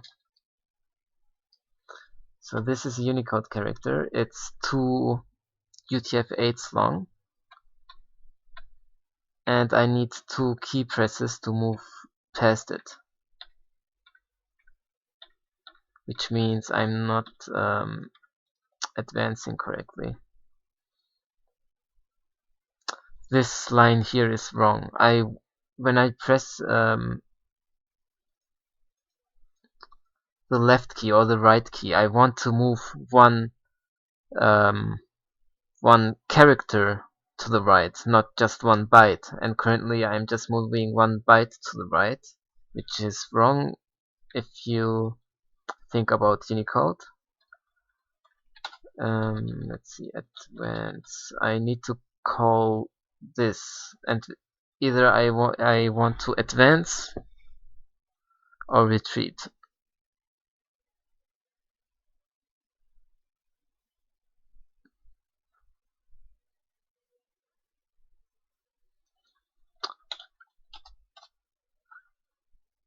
So this becomes... Wait, do I have a better version of this?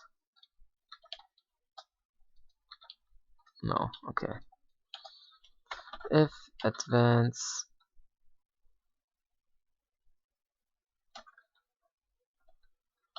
if we press the right button, mouse key,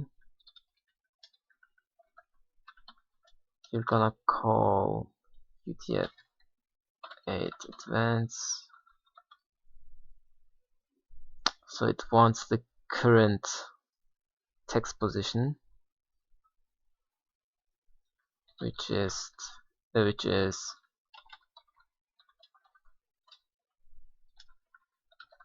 this position,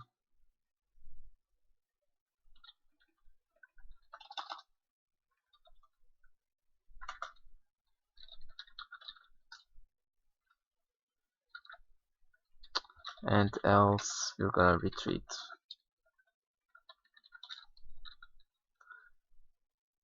This doesn't need the size. Okay. And I think this should fix Unicode. Retreat. Okay. So this is two Unicode UTF-8 characters long. Pressing left doesn't do anything.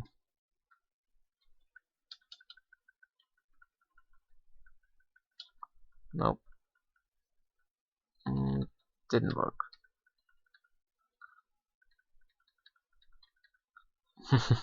Interesting. Yeah, this didn't work.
But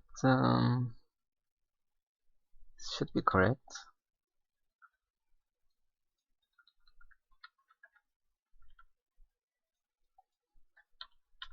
Moving to the right works. Moving to the left doesn't. Retreat. Oh, I have to subtract there, of course. Yeah, moving to the left works, moving to the right works, and then Unicode characters. Yeah. Now one single press moves me the whole Unicode character, and inputting in between also works.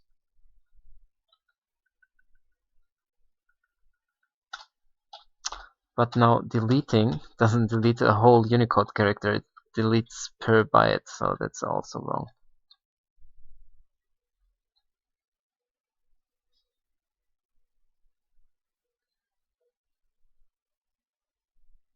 Where do I delete? Here. So instead of this being 1, it needs to be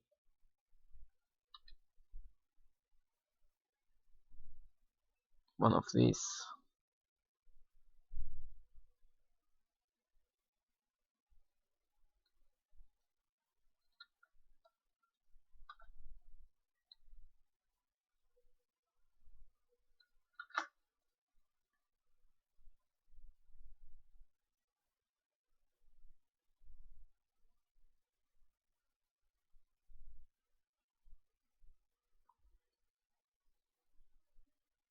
So we're erasing the region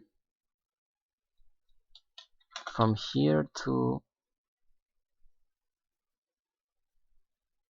no, from here to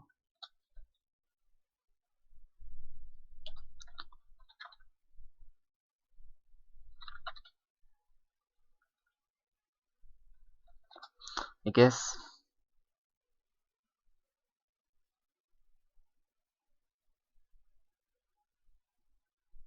no.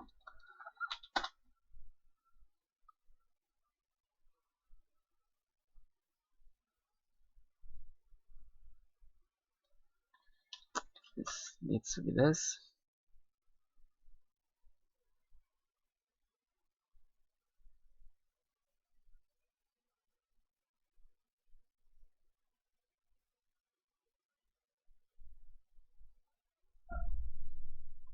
Okay, this is harder to think about than I thought.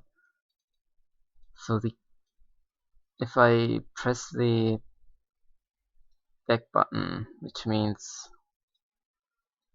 there's a Unicode character here and the caret is here, and I'm erasing the character left from the caret. It means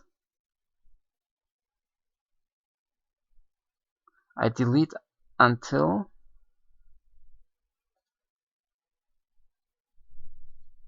I find the lead byte, which tells me that the Unicode character starts.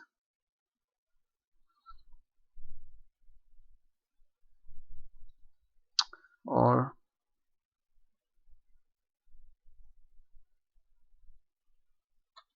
I can just move one to the left.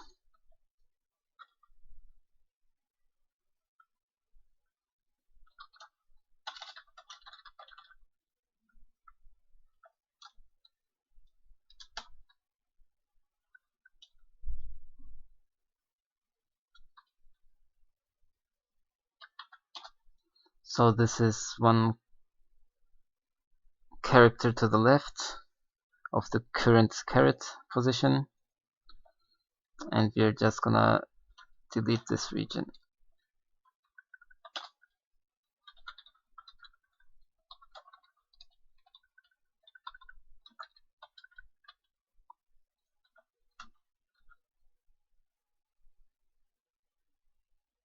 And then this becomes this.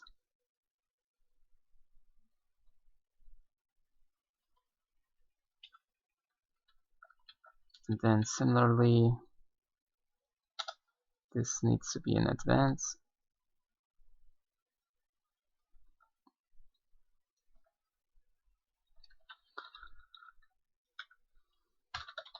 And then we're deleting from here to here.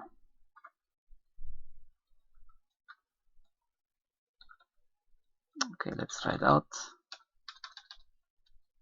This works, this works, this works. And with Unicode characters, this works. Right.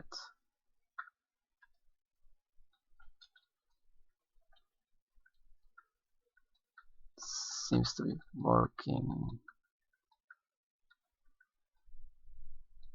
Though for one frame it displays something wrong.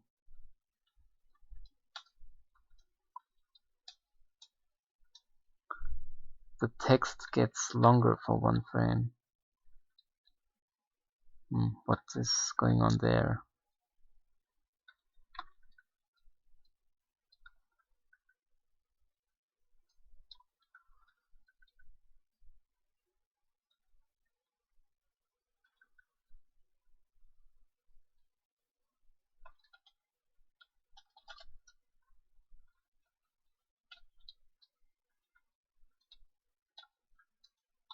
See, it doesn't happen.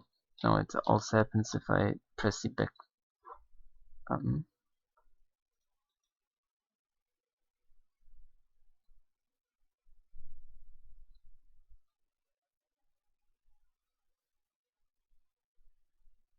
Oh, that's why.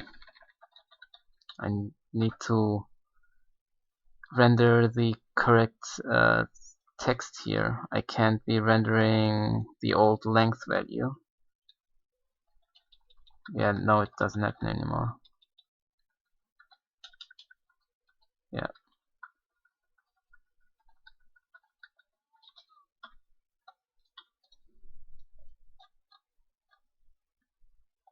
Okay, this is fine. So I can select, I can insert. Can I replace text?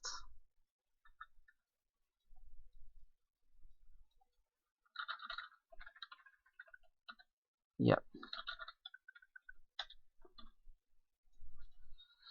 Replacing text works, and then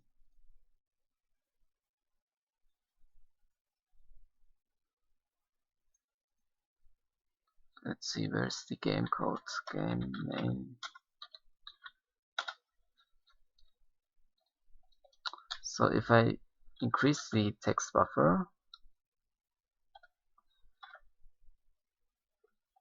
I need some form of scrolling. So if I go, I'm not scrolling to where the text is.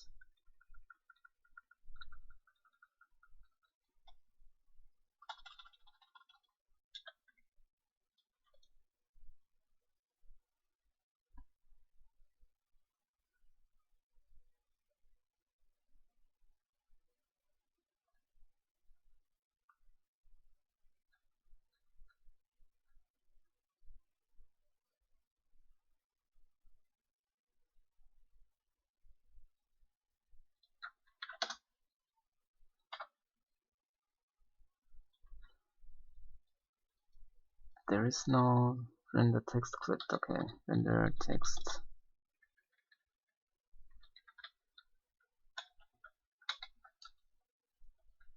clipped only means that it's not aligned like this.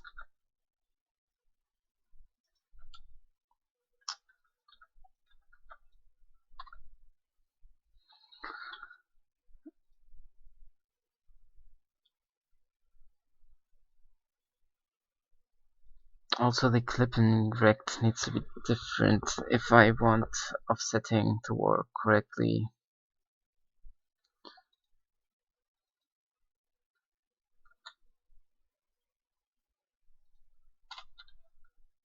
So I need a version of this where I can supply an offset. So this becomes the clipping rect.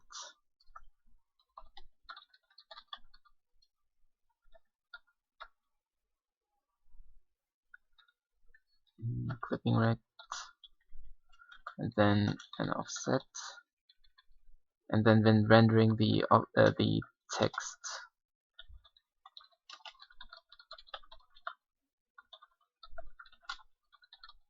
I offset the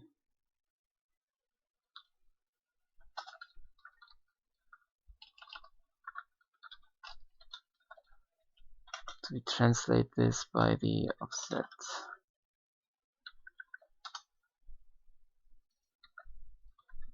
like this.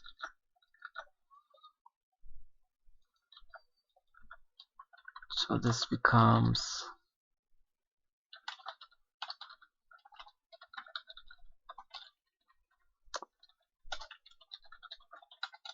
so only if the edit box is selected do we want to use the offset. Otherwise, we're gonna render it normally. What is the offset called? Text offset.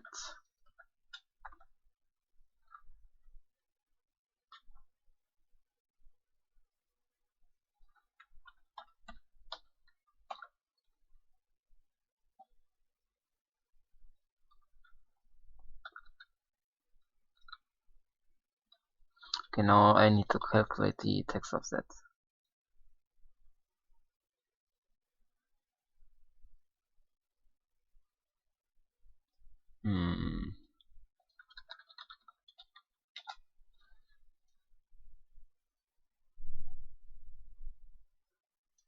So I have my edit box, there is text here, but my caret is here. The offset is this amount. We have to move the text by this amount to the left so that the caret then is here and the text gets moved to the left and the stuff here gets clipped away. To get this width of the text, we need to count how many characters. Is that right?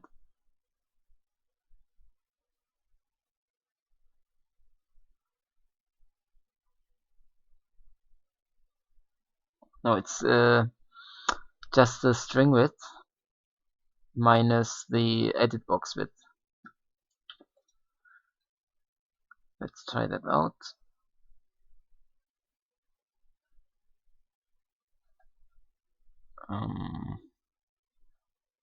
Where to do that?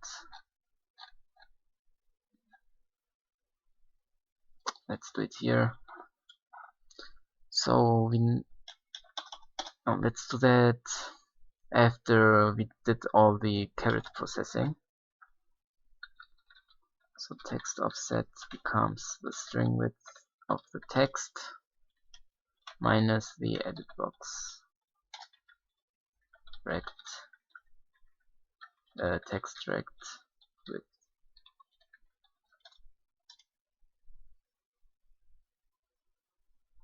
Except it's not the text width, it's the width of the text up to the caret,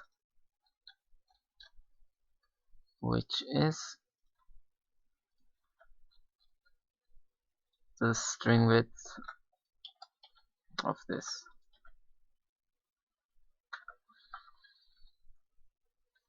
So this takes a font.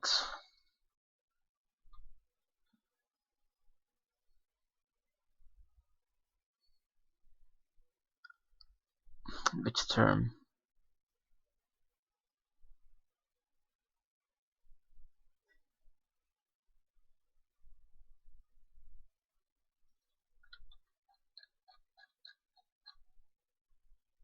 Oh, I already have something called width here, like this.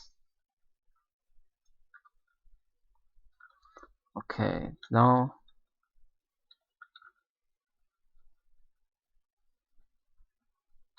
the problem now is first of all, this needs to be this, and we only need to calculate the text offset if the string width exceeds the edit box width.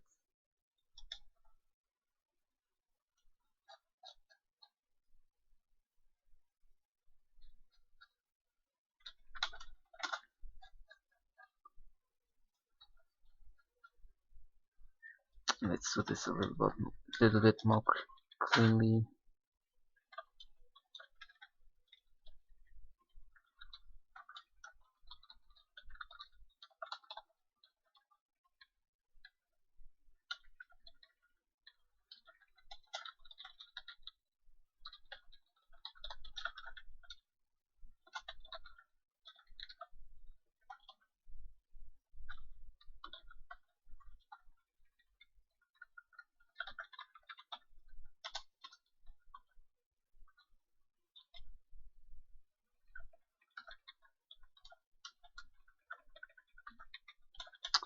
Only then do we use the text offset, although otherwise it's gonna be 0.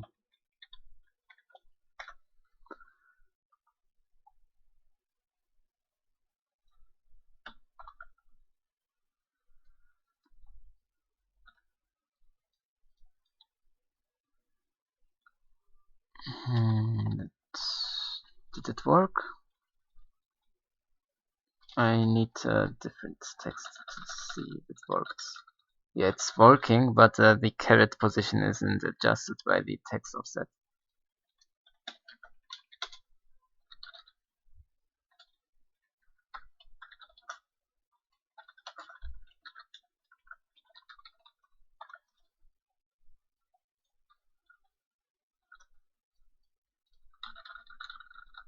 Yeah, now it is. Now the text offset is working correctly.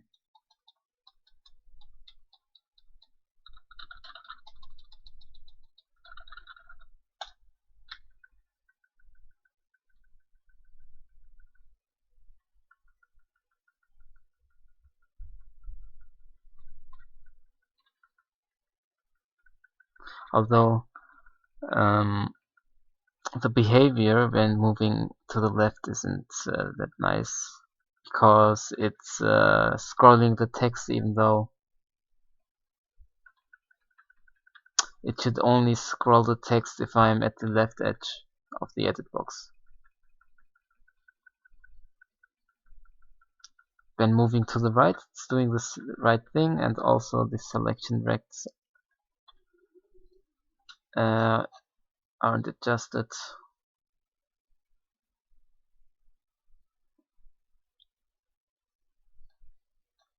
But this is working more or less fine for now, I think. I'm not gonna work more on the edit box.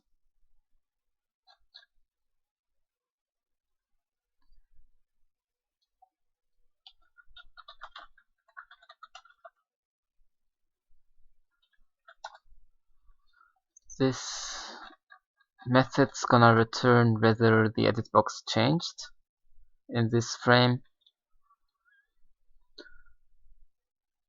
and we know whether it has changed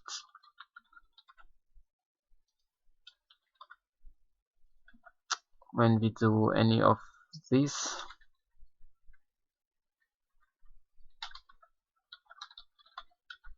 So here we erase something, so the string has changed. Here we erase something, so the string has changed.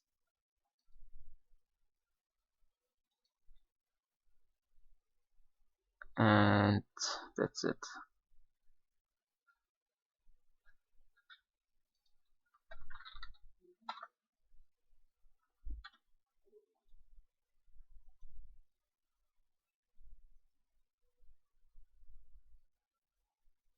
So let's test this.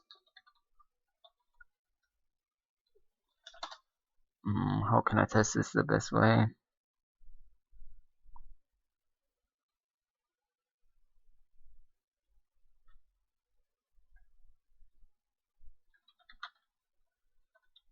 I'm gonna change the first character to an A.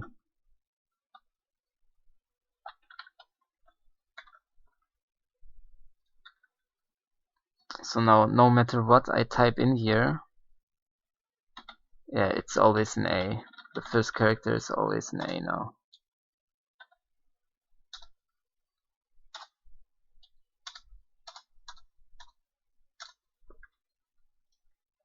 So this check is working.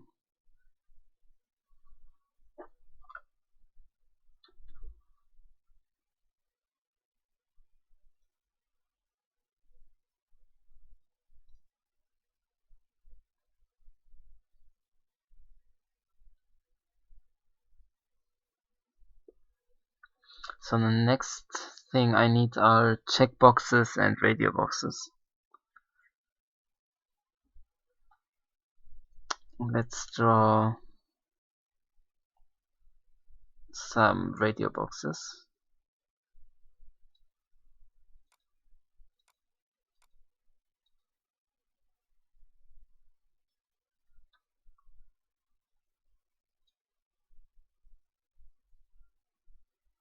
What's a good width and height for a radio box?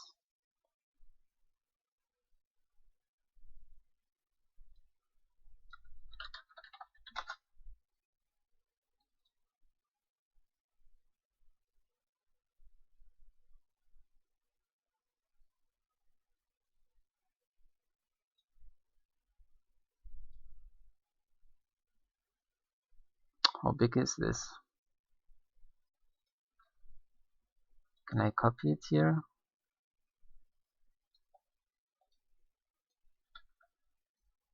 No.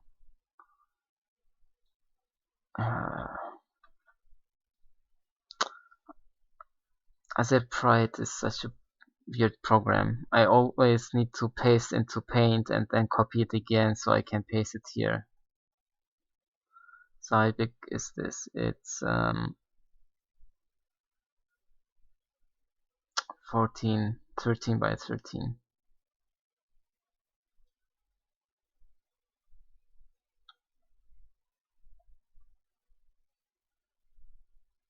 Yeah, I probably want to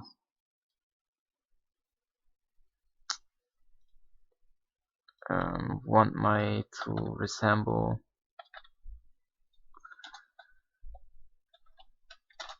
the Windows radio boxes. Let's make a circle.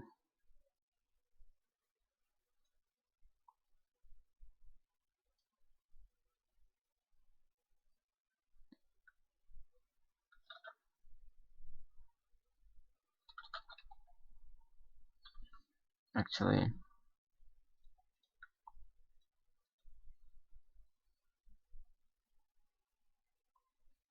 let's turn this into a map.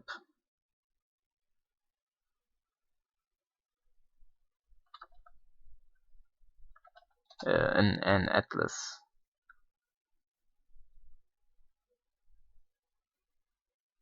So 13, 13. And then the same thing again.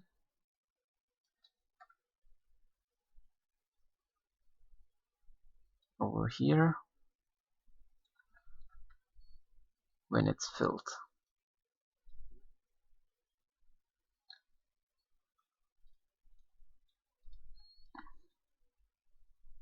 So very ugly radio box, but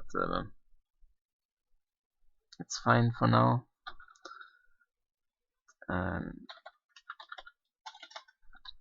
GUI atlas.png.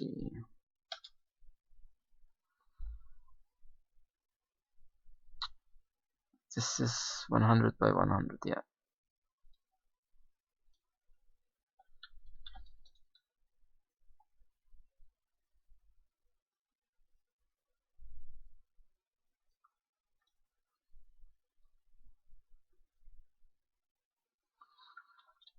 So I need texture IDs.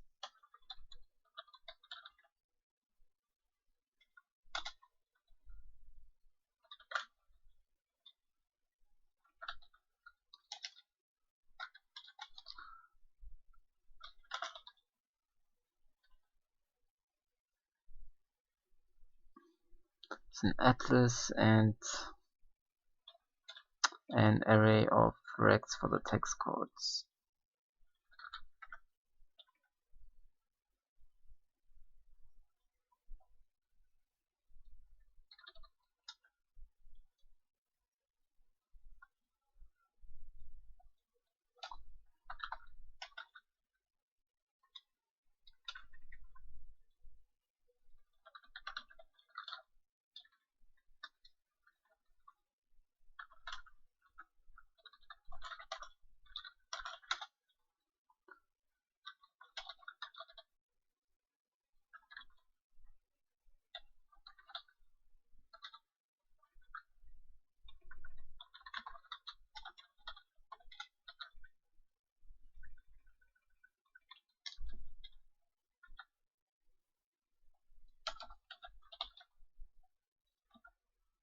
It has this many entries.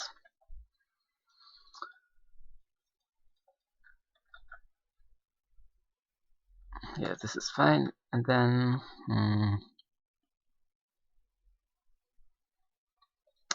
I need a way to supply these texture coordinates to the push quad function, which doesn't take texture coordinates currently.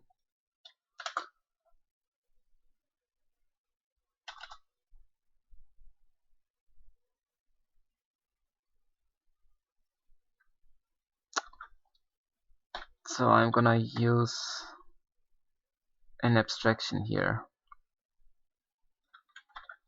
Let's introduce a new type, which is called quad text chords.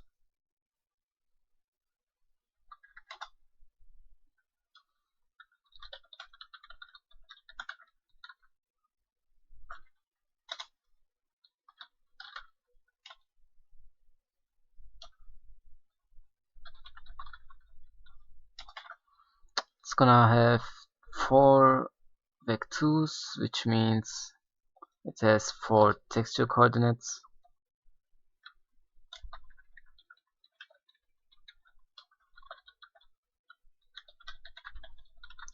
And we can turn rect f's into quad text codes.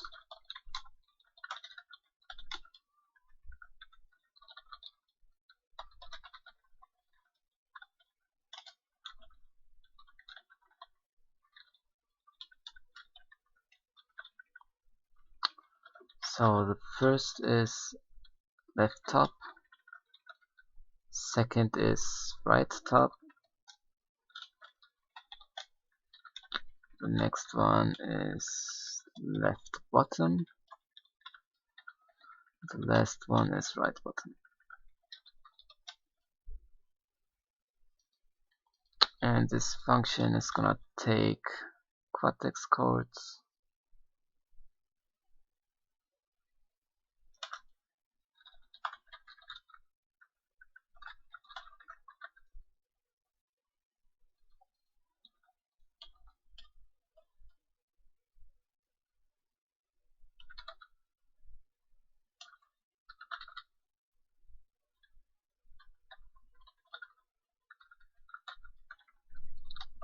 how did I call this? Like this.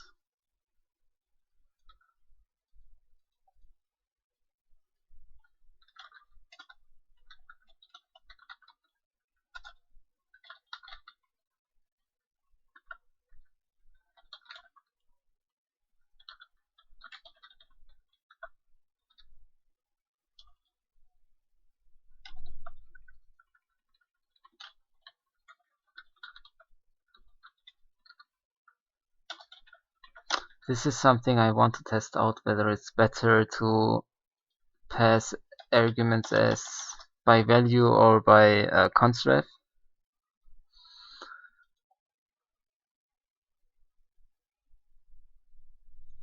Yeah, and then over here we can just do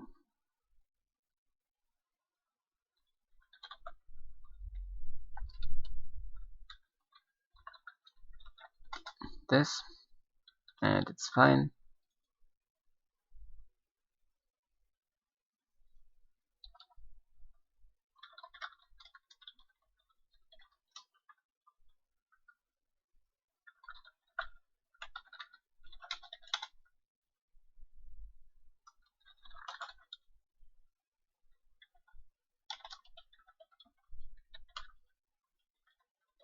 So the default values are these.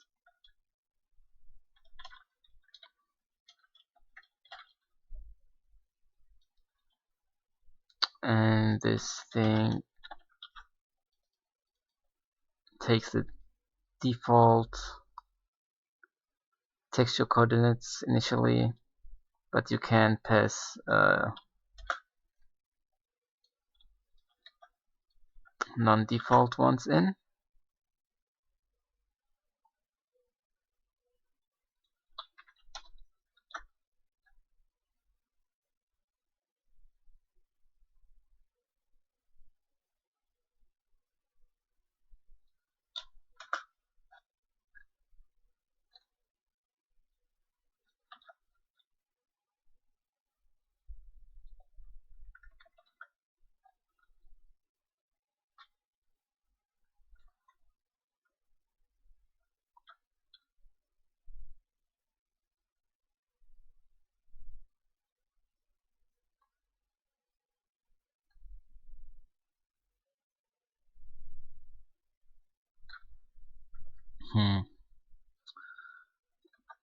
I'm gonna make another overload here for this one.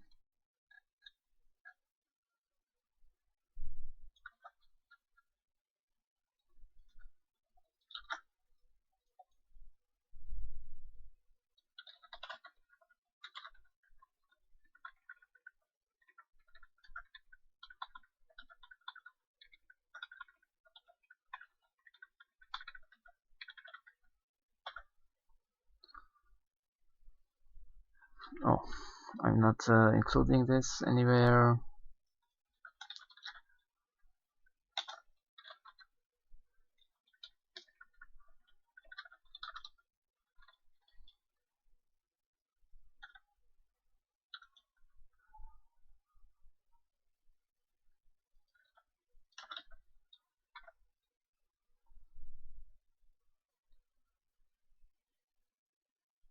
I'm currently making a GUI work correctly, and I need a way to pass in texture coordinates when pushing quads to the renderer. Currently I'm working on implementing radio boxes. Let's see.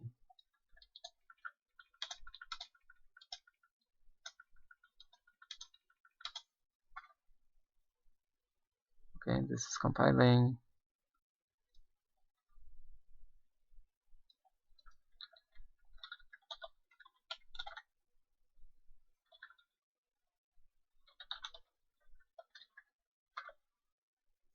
This is compiling too. Okay, that's great.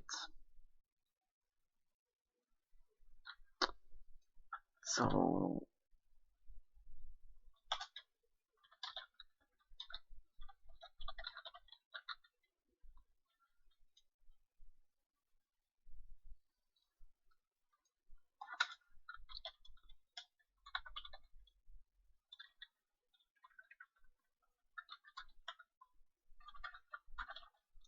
we're gonna load the GUI atlas, which I called this, I think.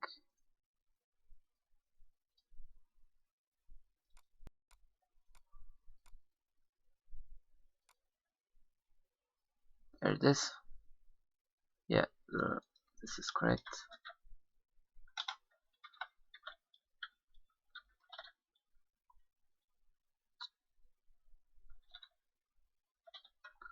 Then we need to set the texture coordinates. I think I'm gonna write a function for this.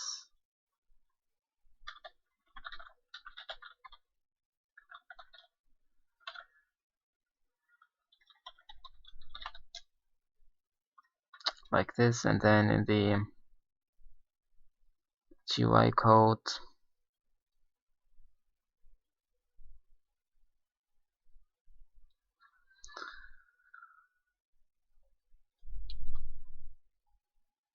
wait, where do I initialize?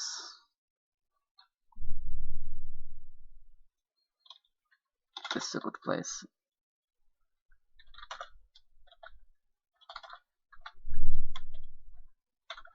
So this is gonna take the platform services.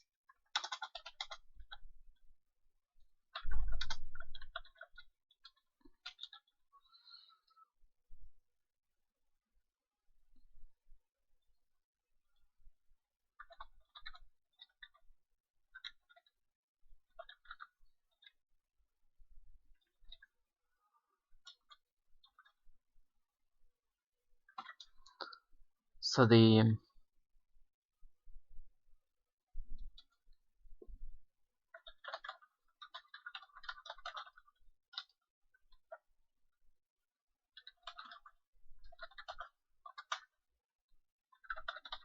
is the texture width. This is the texture height.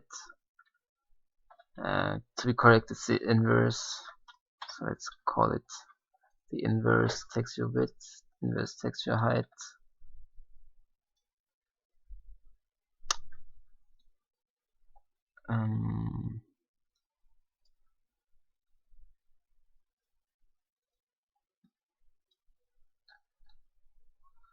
So the unchecked texture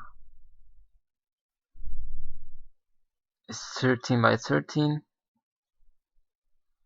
Starting from 0, it's 13 times the inverse width and the inverse height. Since these are texture coordinates and these are absolute pixel coordinates. I need to turn them into texture coordinates. And the checked radio box is it starts off at 14. So the left value is 14. Also, let's use this function so I can supply the width and the height. Yeah. And let's be consistent and use that here too.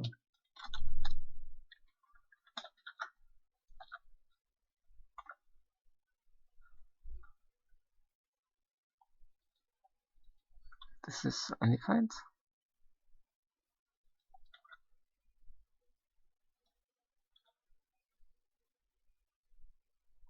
Where is game declarations? Oh,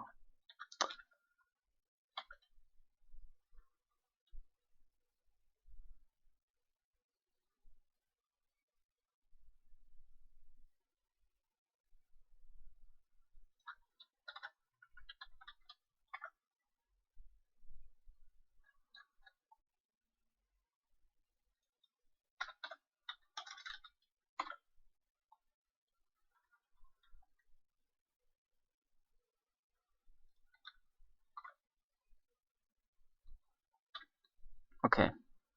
So now the GUI uses the texture atlas, and I can implement radio boxes. Bool radio box. It's gonna take a name and the bool, whether it's checked or not.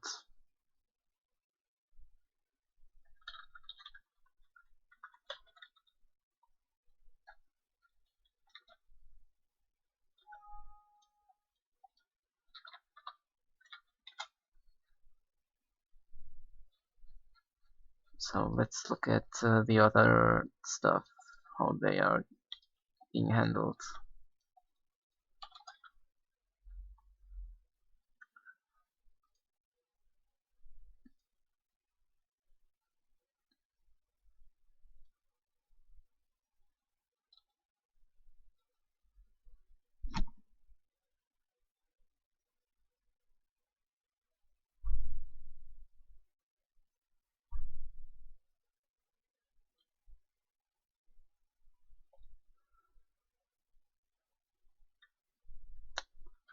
Okay, so I think I forgot something here. I have the texture coordinates now in here, but I also need the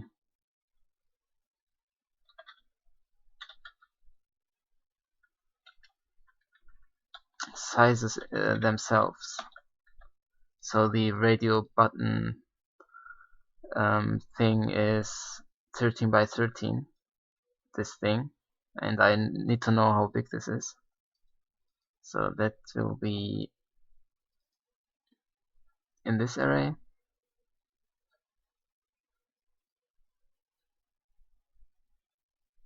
Then when loading the default style,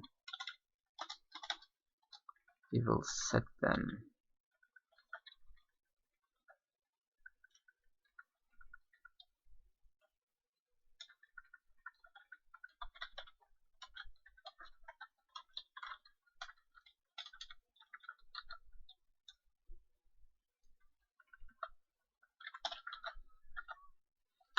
Like this. Okay, before I do any logic, I'm just gonna render the radio box correctly.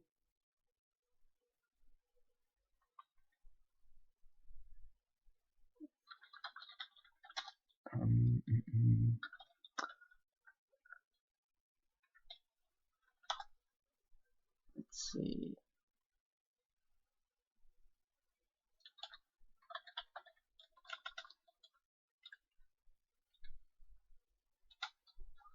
So I need to add the item.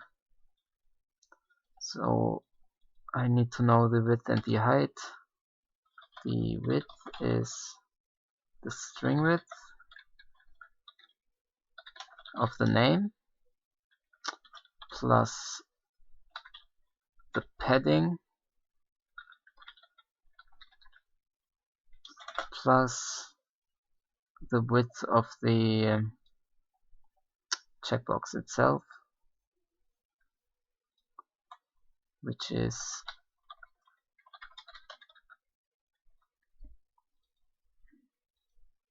okay. I don't need to prefix this as GUI if I am already accessing them through the global here. So let's get rid of the prefixes.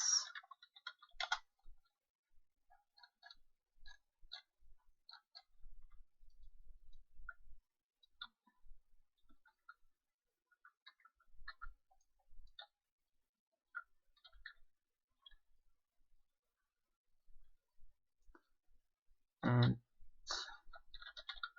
like this.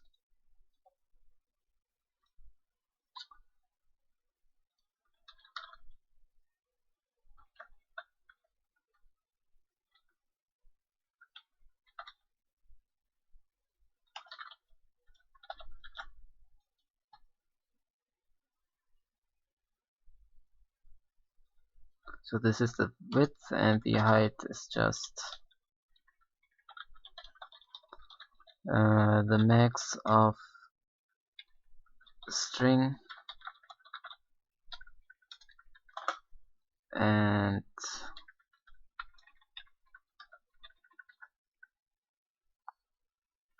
this thing.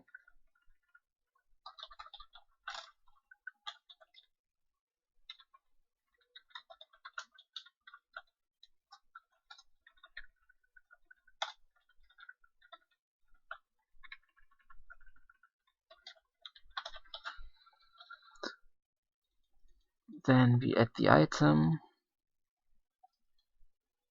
Where did the so we need to add the item. We did this. Don't care about this, and then we're going to render.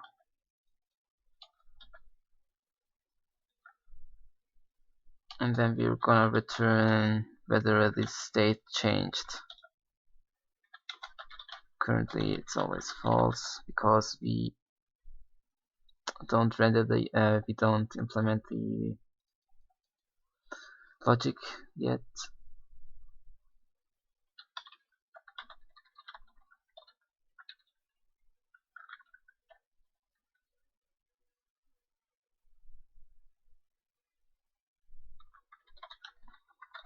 I'm just gonna do everything in white for now. Set texture.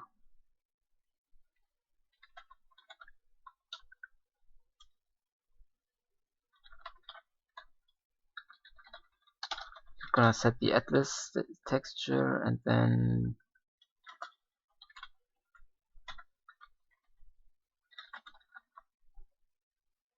so I forgot to, let's do it like this.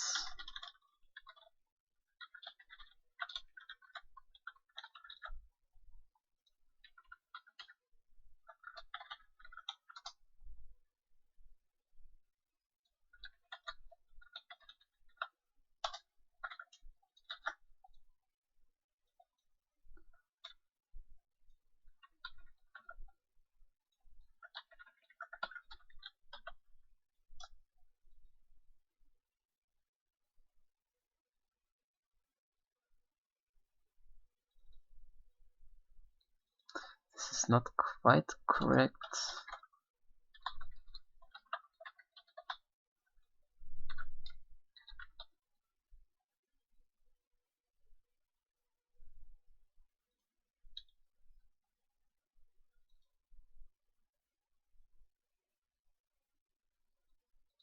Okay, before I do this,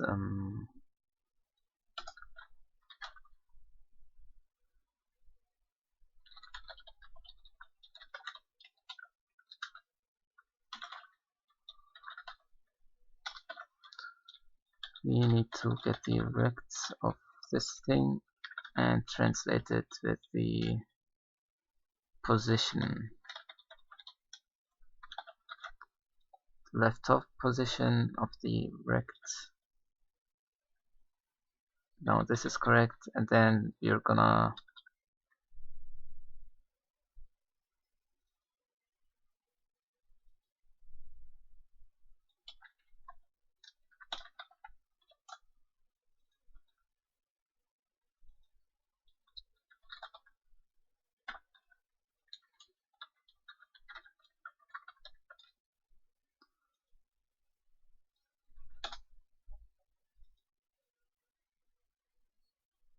okay, this is looking correct now. String handle. What string handle? This is supposed to be string height. This doesn't take texture stage.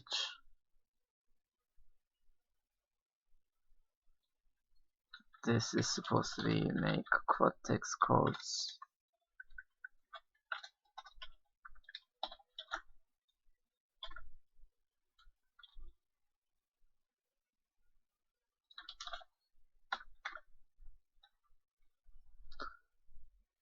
And this needs to be like this. Okay, this seems to be working. Let's use that. To menu. In the menu handling, we're gonna add a radio box.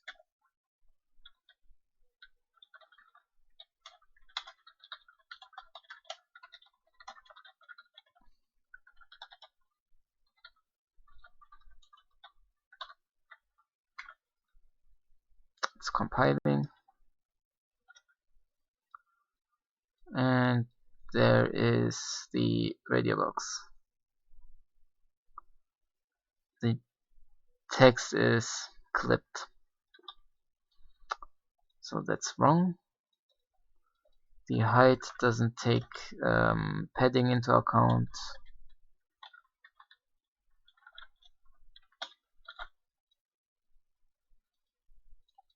Now we can do the inner rect.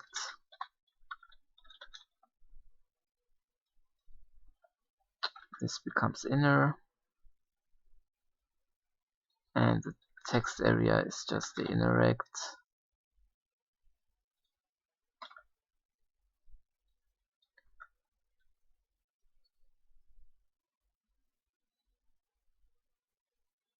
This should be working.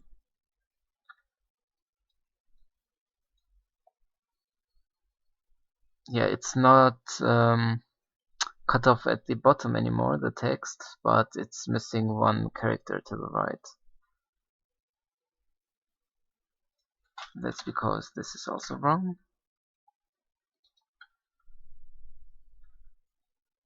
There it is.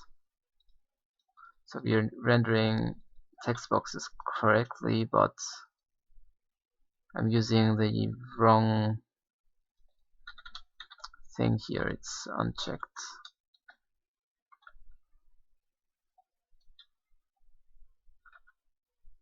Okay, now it's the unchecked version. I'm gonna move out the radio button rect from here because I'm gonna use that for the logic.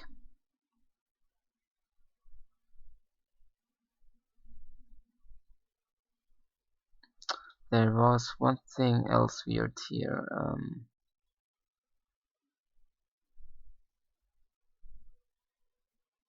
No, it seems fine.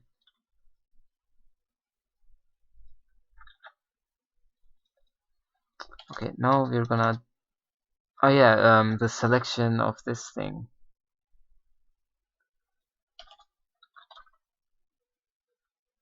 Index is depending on whether the radio button is checked.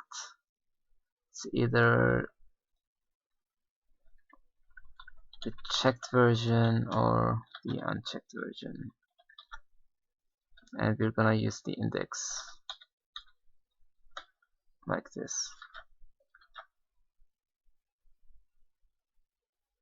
Alright, this should result in the same thing for now, yes.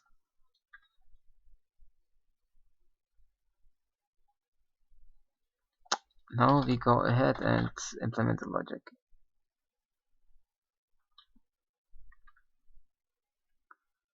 So if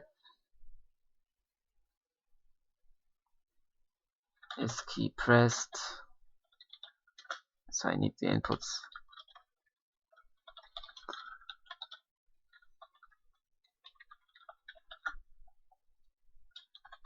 The left button, if we press the left mouse button and we are hovered, which means I need a handle here. Where do I get the handle?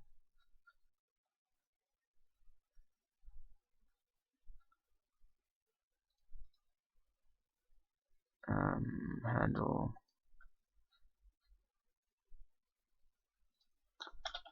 Is this call?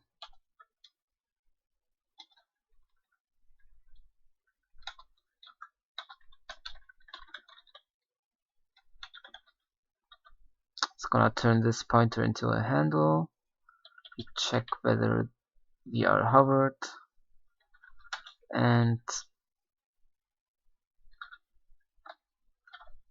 whether the mouse pointer is inside the radio button, right?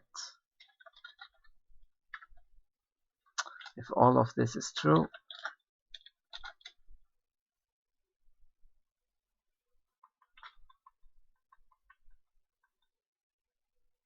we're gonna set check to not checked and changed to true. This is a checkbox now, it's not a radio button actually.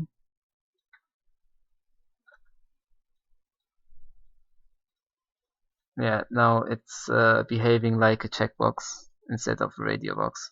Radio box doesn't behave like this. So I guess I'm just gonna rename this into checkbox and then work on the radio box. So let's add checkbox graphics. Well, why is this so big?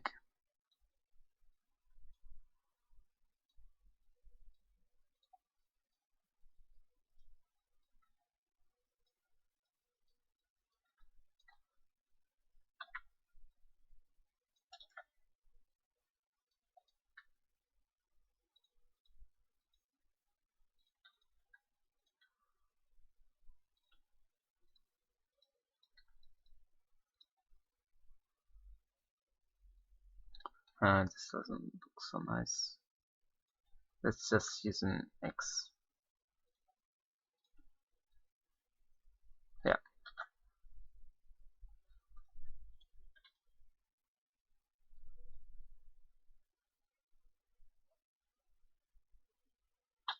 So we're gonna add a checkbox checked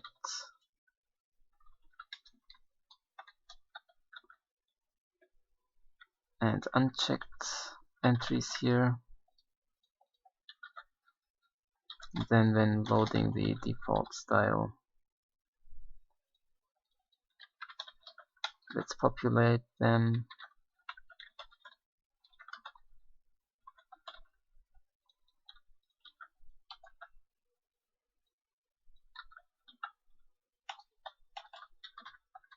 So the only difference between the radio box texture coordinates is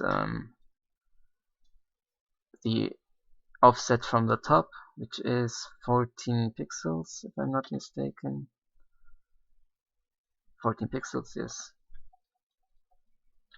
So this becomes 14 times inverse texture height And the same thing here.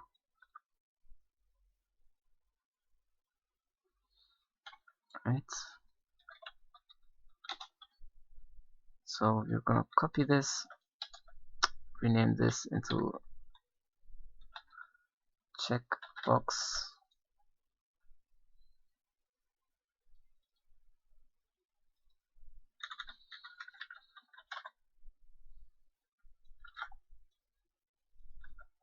So let's call this also checkrect. The only thing that changed here now is this entry.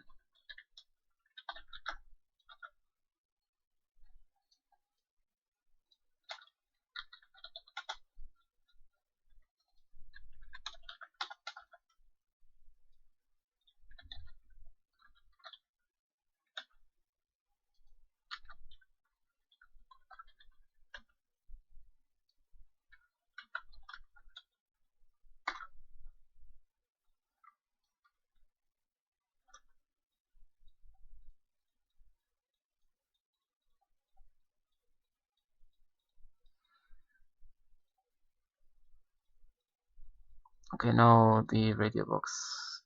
We're gonna fix the radio box. First of all,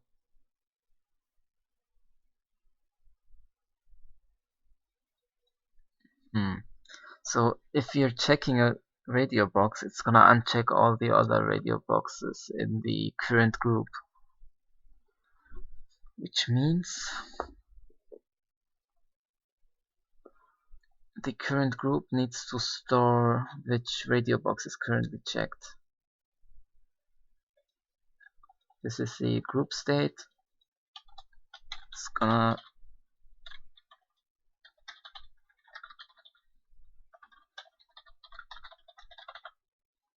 store which radio box is checked.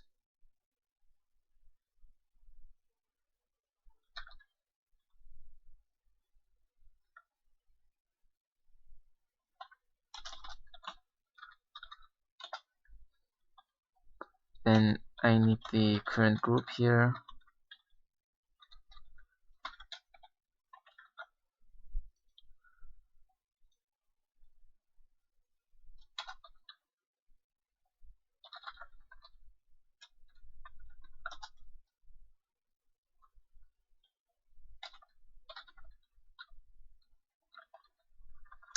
Only if you're not checked is the state changing, since we can't uncheck radio boxes.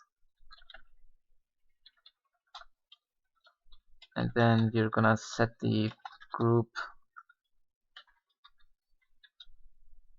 the checked radio box entry to our own handle.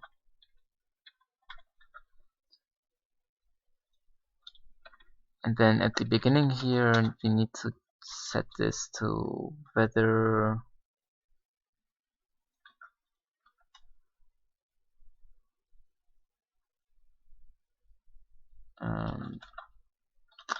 this is if we are the checked radio box.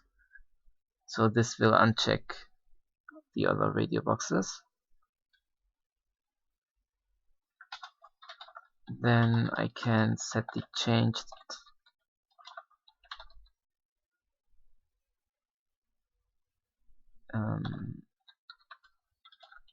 to this.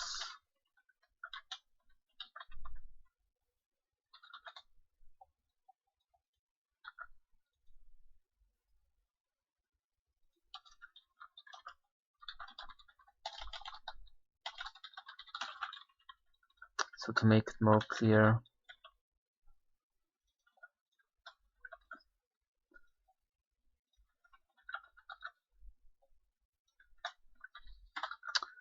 so this check here tells us whether the radio box is still checked. The state of the radio box has changed if the currently stored value is different than the actual one, and then we update the actual value.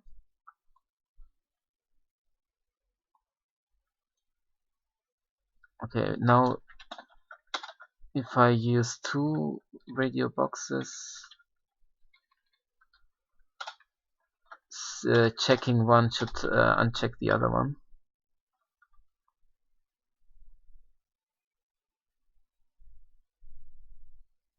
Why did I do it if here?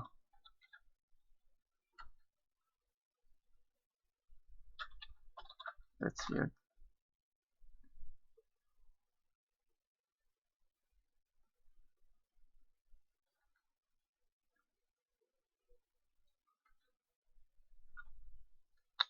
Okay.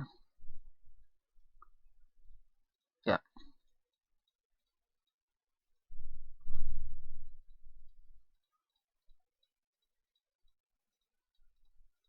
So radio buttons are working, checkboxes are working.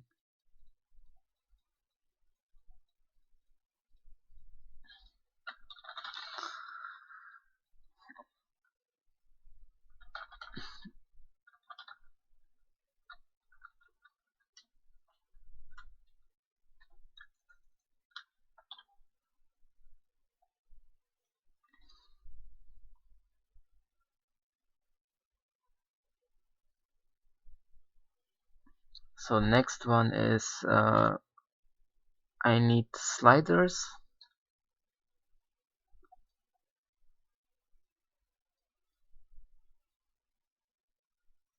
It's 14 by 14. I'm just gonna draw a simple knob.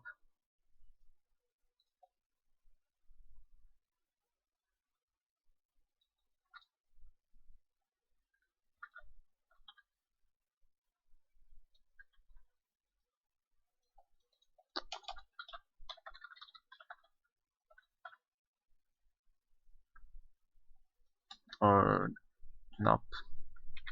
Yeah, let's this name is fine.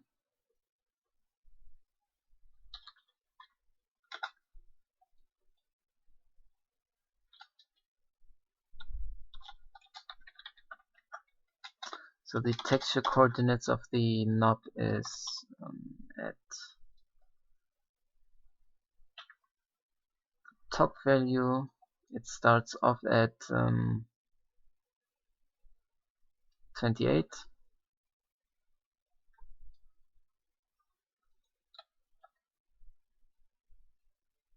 The left position is 0. And the width and height are 13 pixels. Yeah.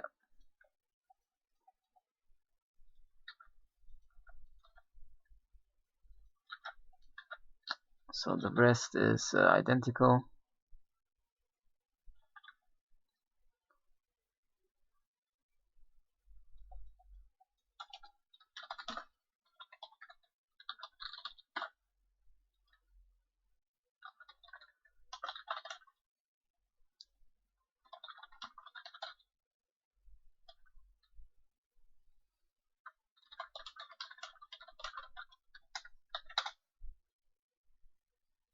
Okay, no, at the beginning I'm not gonna use clamped sliders. Wait, yeah, they need to be clamped, what I'm talking about.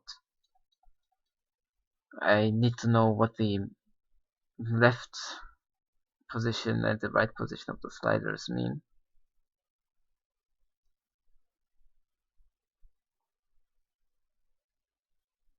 Okay.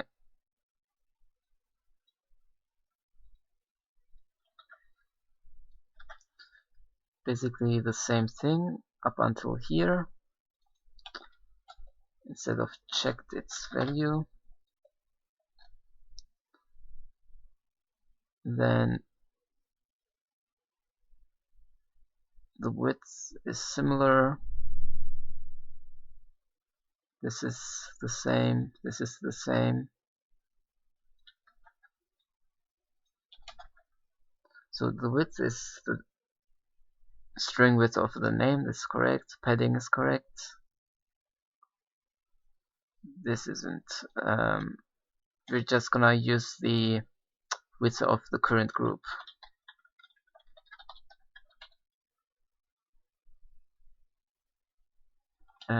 which means all of this is wrong then, or unneeded. Do I store the width of the current group? Group state rect, so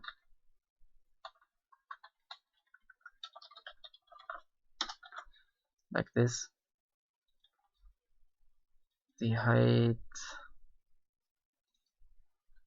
is almost correct.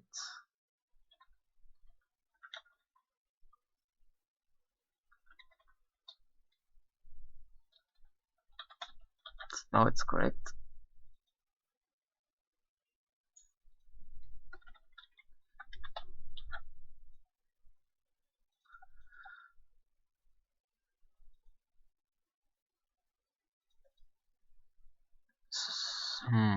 So the slider is supposed to be like this. There's a knob somewhere, and I can move this knob around with the mouse.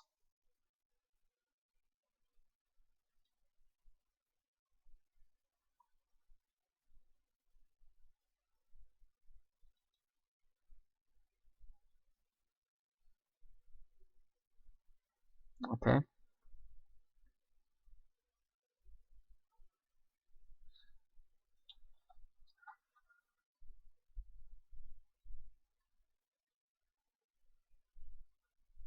So first of all, we're gonna clamp the value. Start value. We're gonna return whether the start value is different from what we end up with. Or actually, that's gonna have problems with floating point inaccuracy, so let's not do that.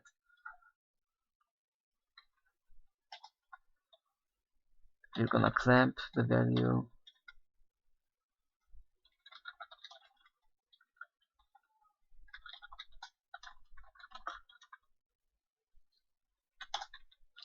Then I can calculate the knob position,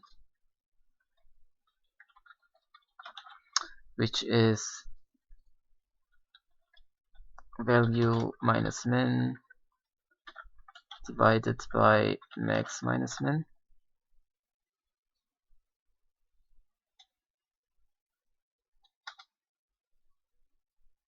Then we're gonna calculate the knob rect, which is the translated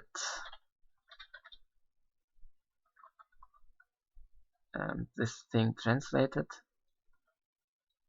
by the knob position.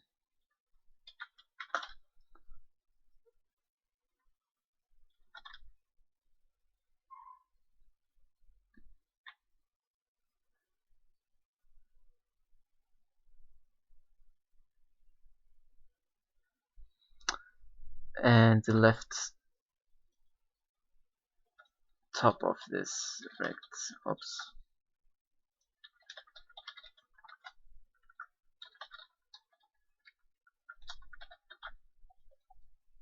And then we're gonna render the knob. We're gonna set the texture to the atlas, and then we're gonna render the knob rect.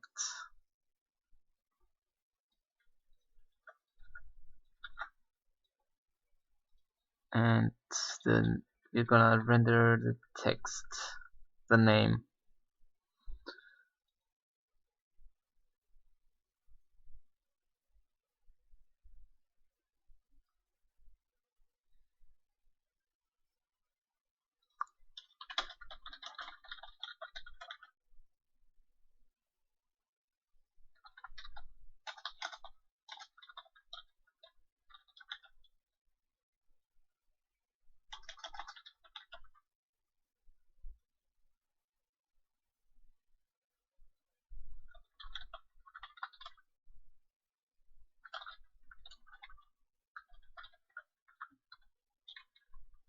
So I want the name to be on the left, some padding, and then the slider is gonna be positioned there, which means it's gonna look like this.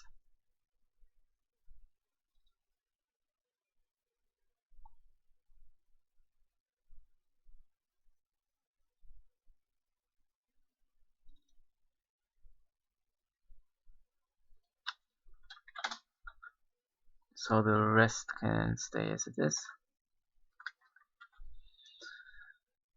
This needs to be wool. You're not using that yet, and you're not using this. Okay, I don't need that. Let's try to render a slider then.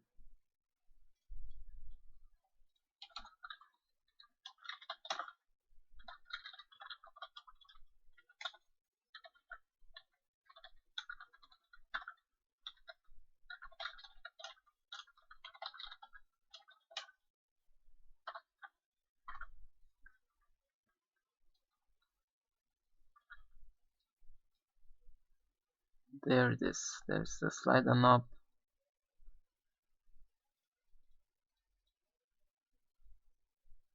It looks like it's cut off.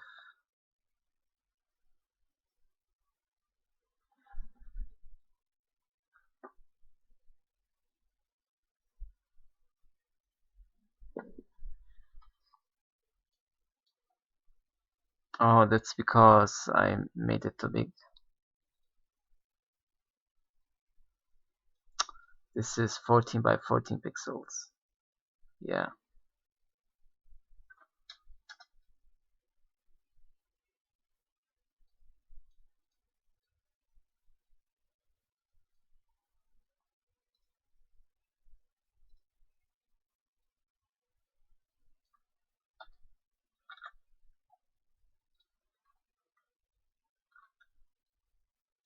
Okay, now it's round. And now for the logic.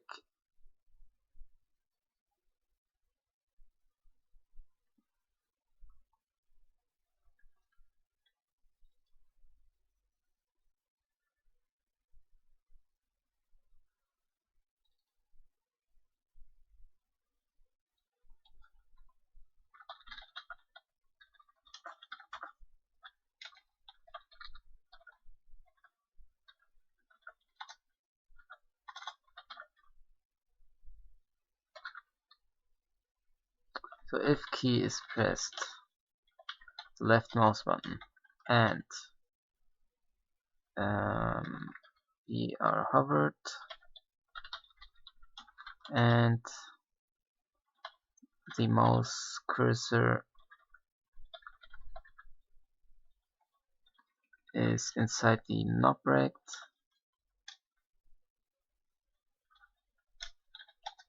Oops.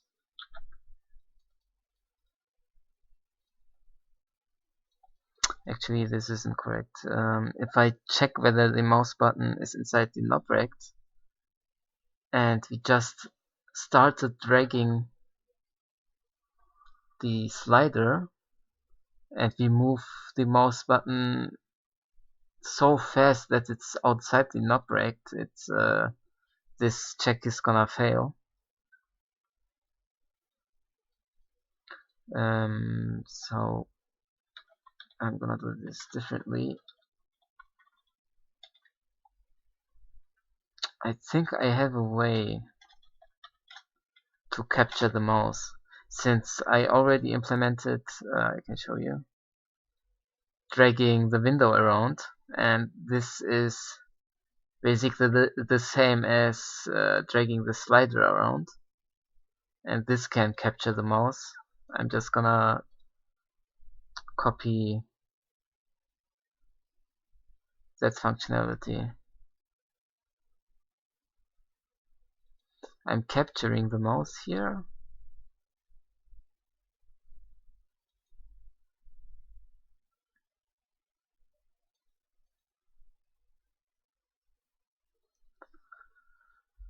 And then I'm setting the group state to dragging.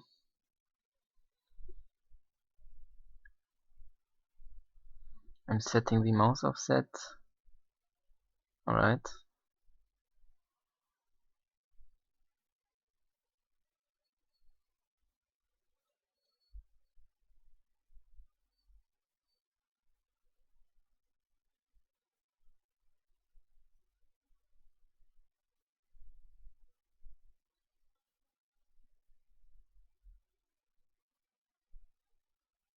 So what does mouse capture do?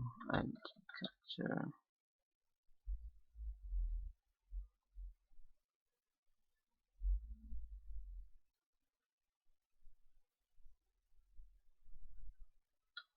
Oh, it makes it so that this check here returns true even if the mouse left the bounds of the current group. So the code is still gonna think we're hovering the current thing, even though the mouse moved away from it. So that yeah, okay. So if I write code like this, it doesn't fail if the mouse is captured. If the mouse leaves the bounds of the current control.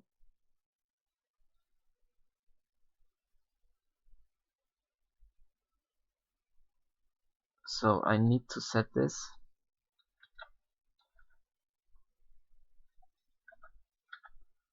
The mouse offset. And the dragging is being done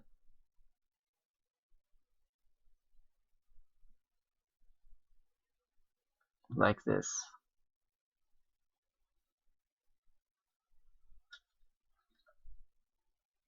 This is just to capture them all, so I'm gonna do this and focus.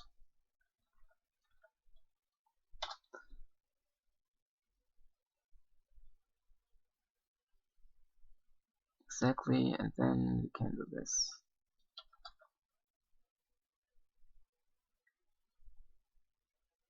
So if you're holding down the left mouse button and we have focus, you then know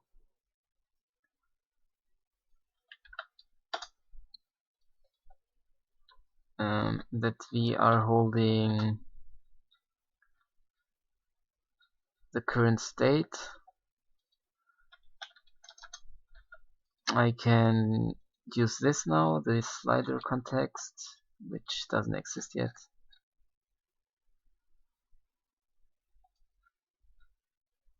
Let's call this slider state, which is just gonna store whether we are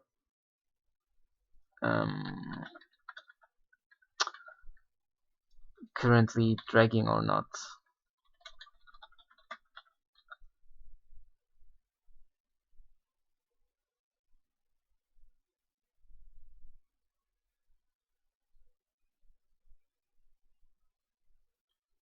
Do I need to do this?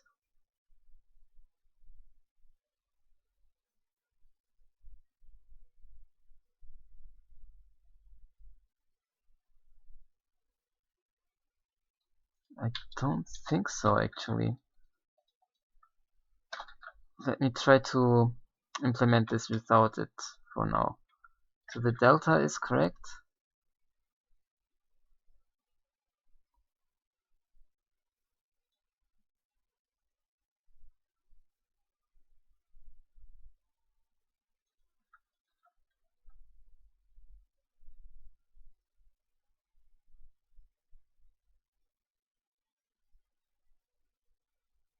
Yeah.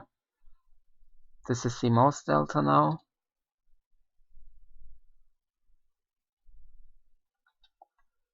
We are gonna calculate the new knob position, which is just the knob position plus the delta, and then we're gonna update the value,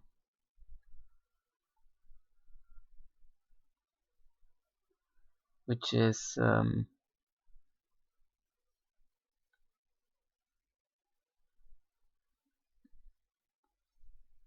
position.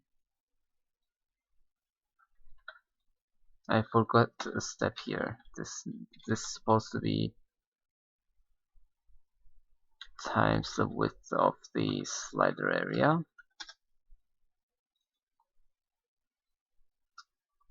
The new value is just the knob position divided by the slider area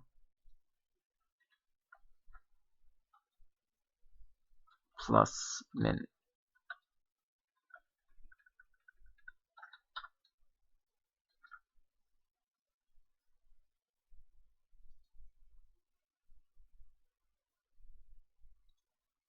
Yeah, that's basically it.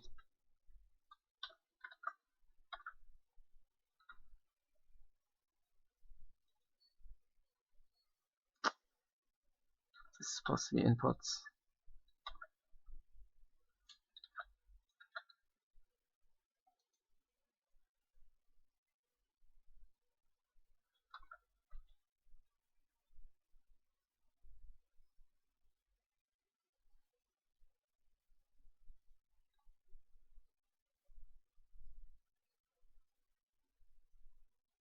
Wait, what? Why?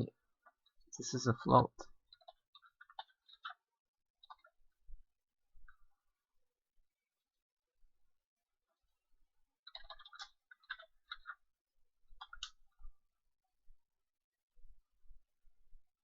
Oh, this isn't a float. What am I talking about? This is supposed to be like this. I don't care about the Y component of the mouse movement.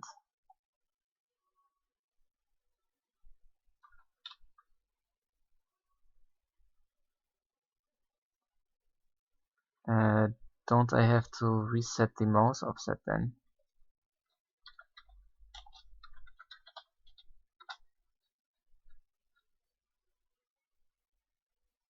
So mouse offset,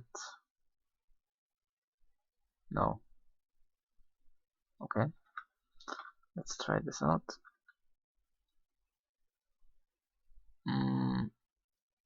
Not quite correct.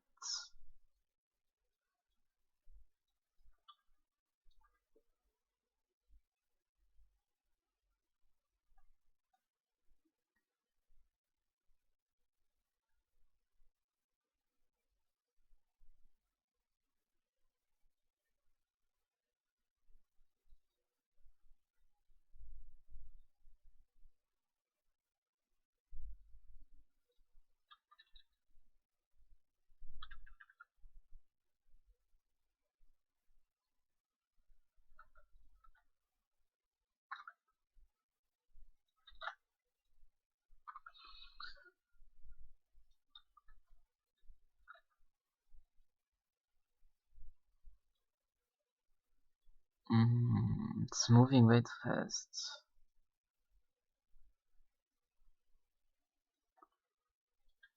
That's because I'm not resetting the mouse offset, I think.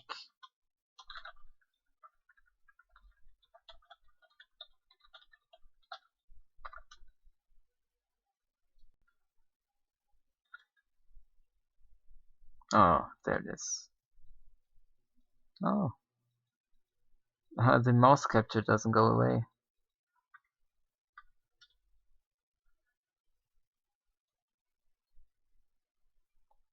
So the slider is working now,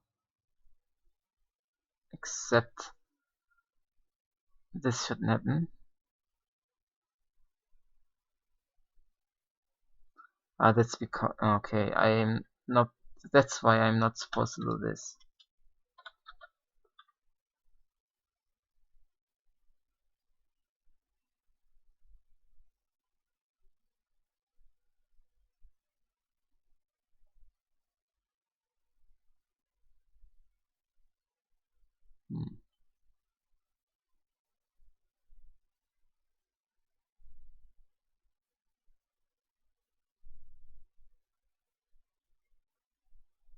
Okay, so that means I do actually need a slider state.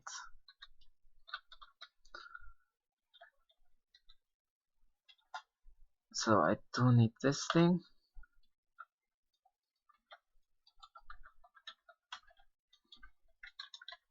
and it's gonna store the object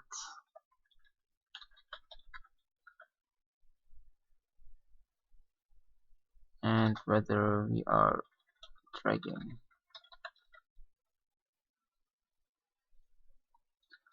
And it's gonna be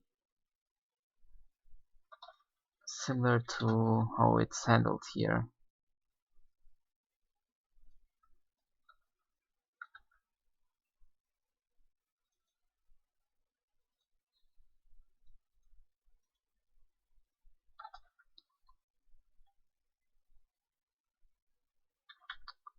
Um,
okay, this seems fine now.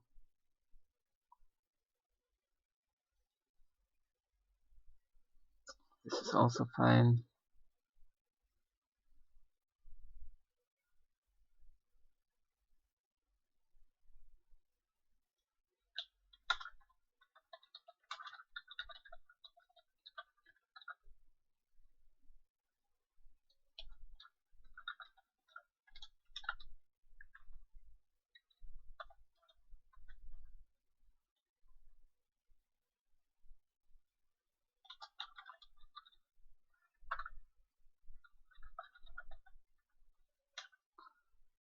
Delta x 0.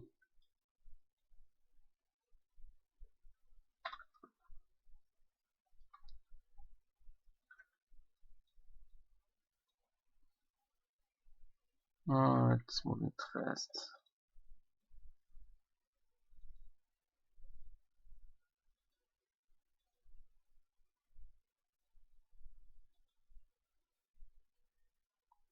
Okay. So we're gonna calculate the delta differently.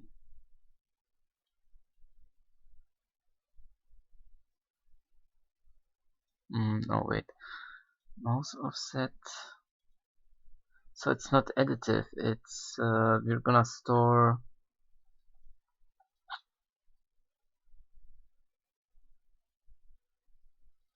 the starting position of the object.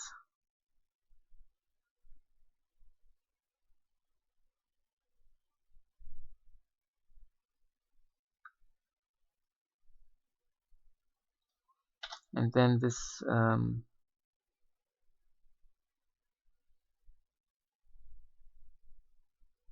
becomes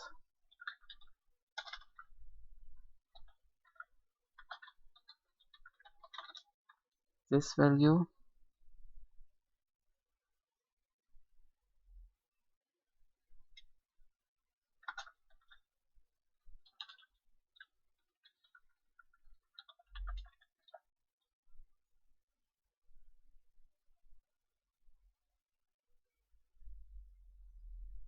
Yeah, like this.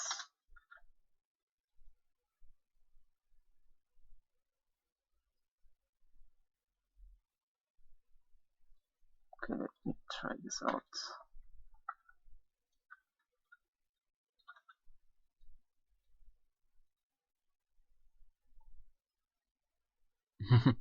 Okay, the sliding around works, but there's no clamping.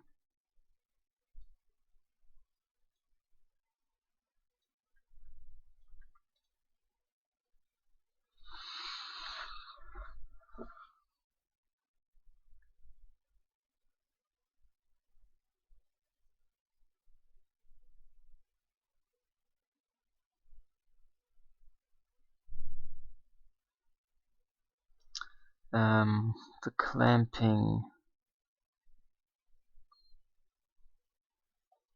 we're gonna clamp it here.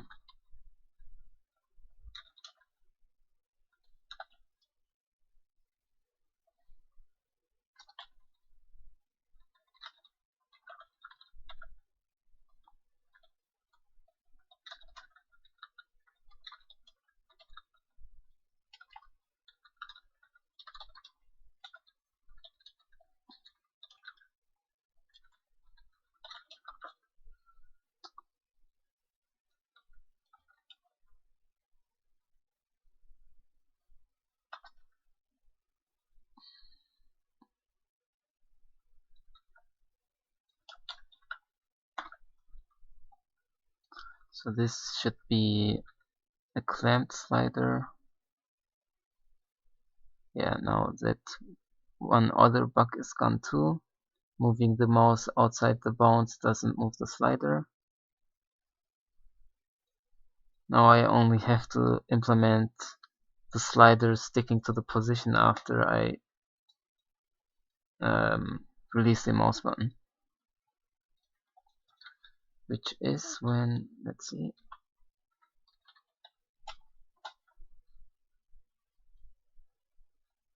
I have something similar here when I'm moving the current group around, which is this one. So here I know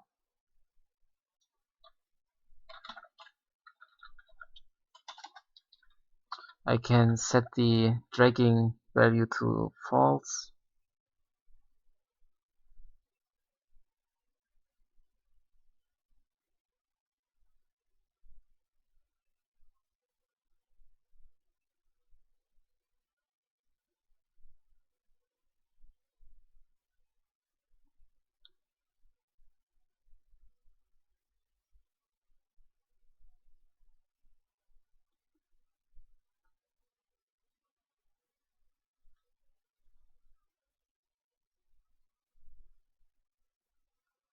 So the slider value does get,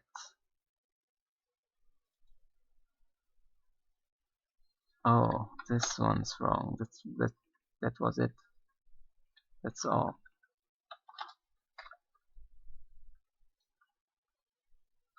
Let's try it again. Huh, why doesn't this work?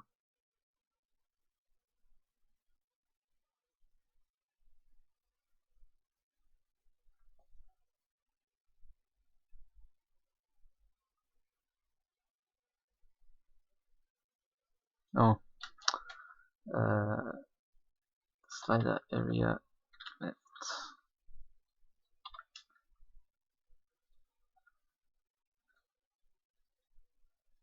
No, still not.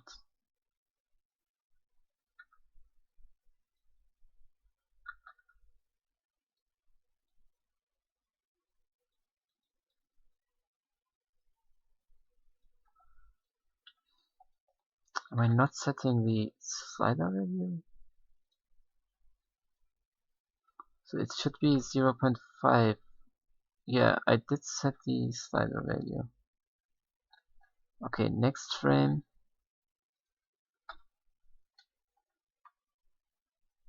It's still 0.5.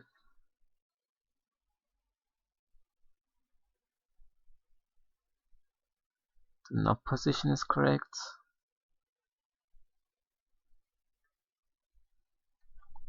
And then I overwrite it. Okay, that's the problem. I'm just rendering it incorrectly.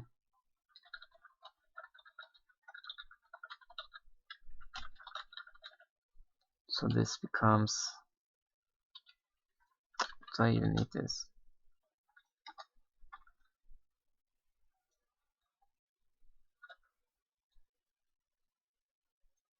Oh, there it is, okay.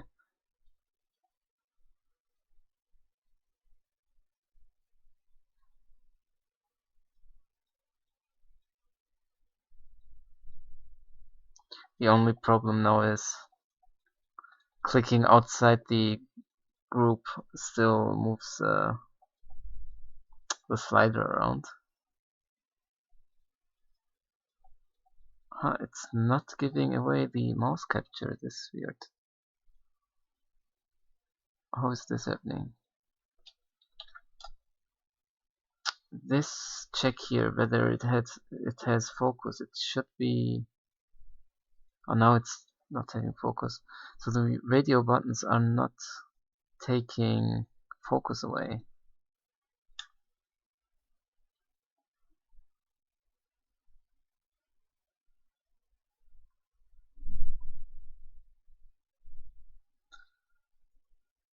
I should fix that. So these should take focus away.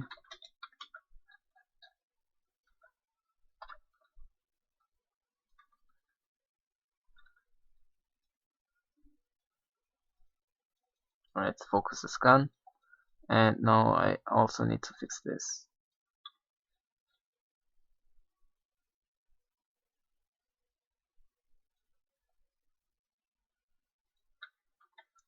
That I can fix through the dragging value here.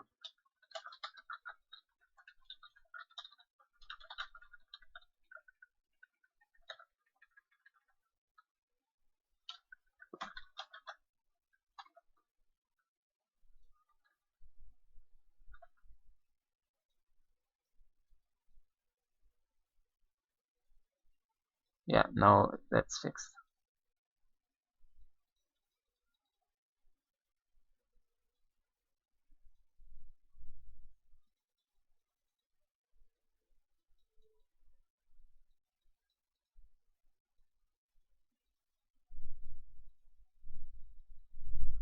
Okay.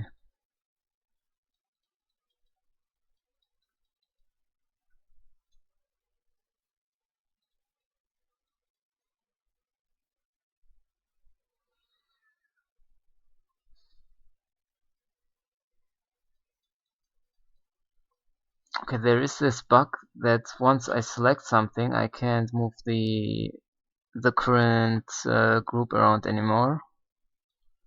Once the group loses focus, I can't move it around anymore. That's because of one fix I just did. Yeah, it's because of this check here. It looks whether the current focus thing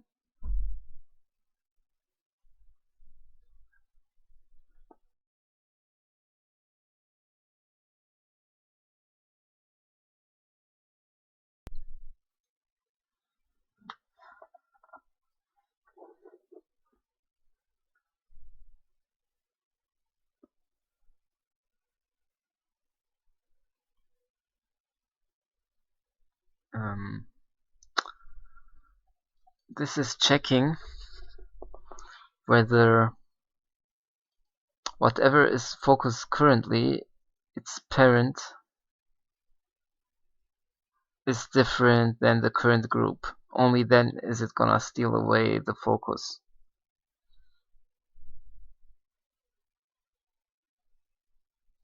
Let me do it the way it was before. This should fix the issue of not being able to move around anymore. Yeah, I can move around again. The reason I did that was because here with the edit box,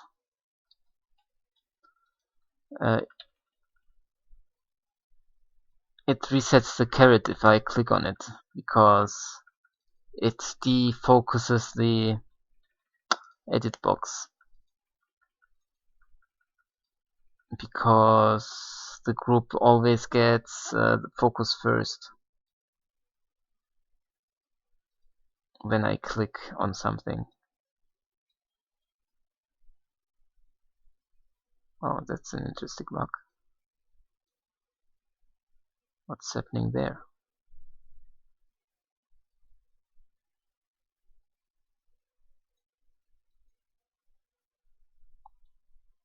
Oh, yeah, that's because I'm not setting. Where is it?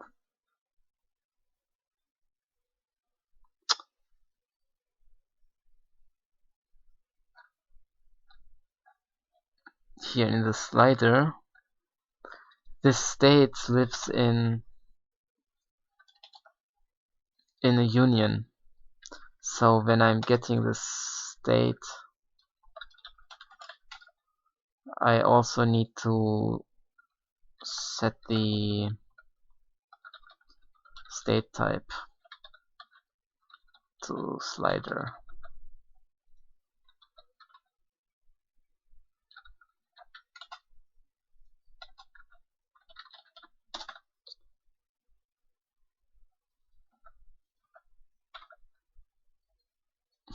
It was thinking the slider was the caret of the so that's why it was blinking and its size was changing, because it made the slider knob blink.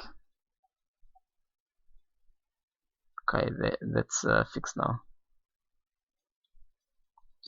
Okay, so we have sliders, we have edit boxes, although currently I still need to fix this clicking behavior. I want to be able to move the caret around. I guess I only need to implement moving the caret around with the mouse to fix that. Yeah. So that's fine actually. Okay.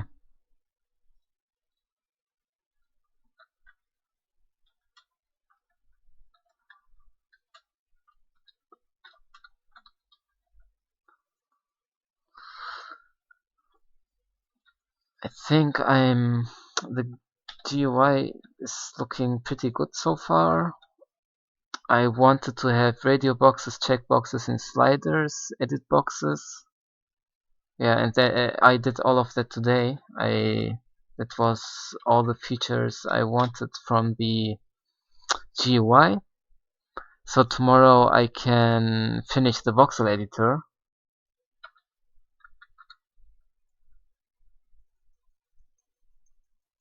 And after that I can actually work on usable tiles for the game, which is this code here. This is the current state of the game, so this is collision detection. I'm controlling this blue cube. I rendered a couple of tiles using a mesh that I created using the voxel editor.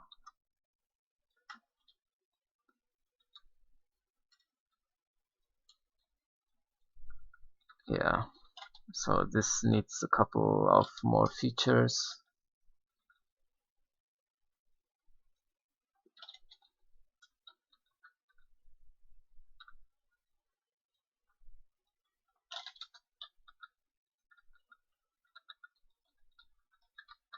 Yesterday I did the lighting, so it's looking a lot better now, the voxel editor.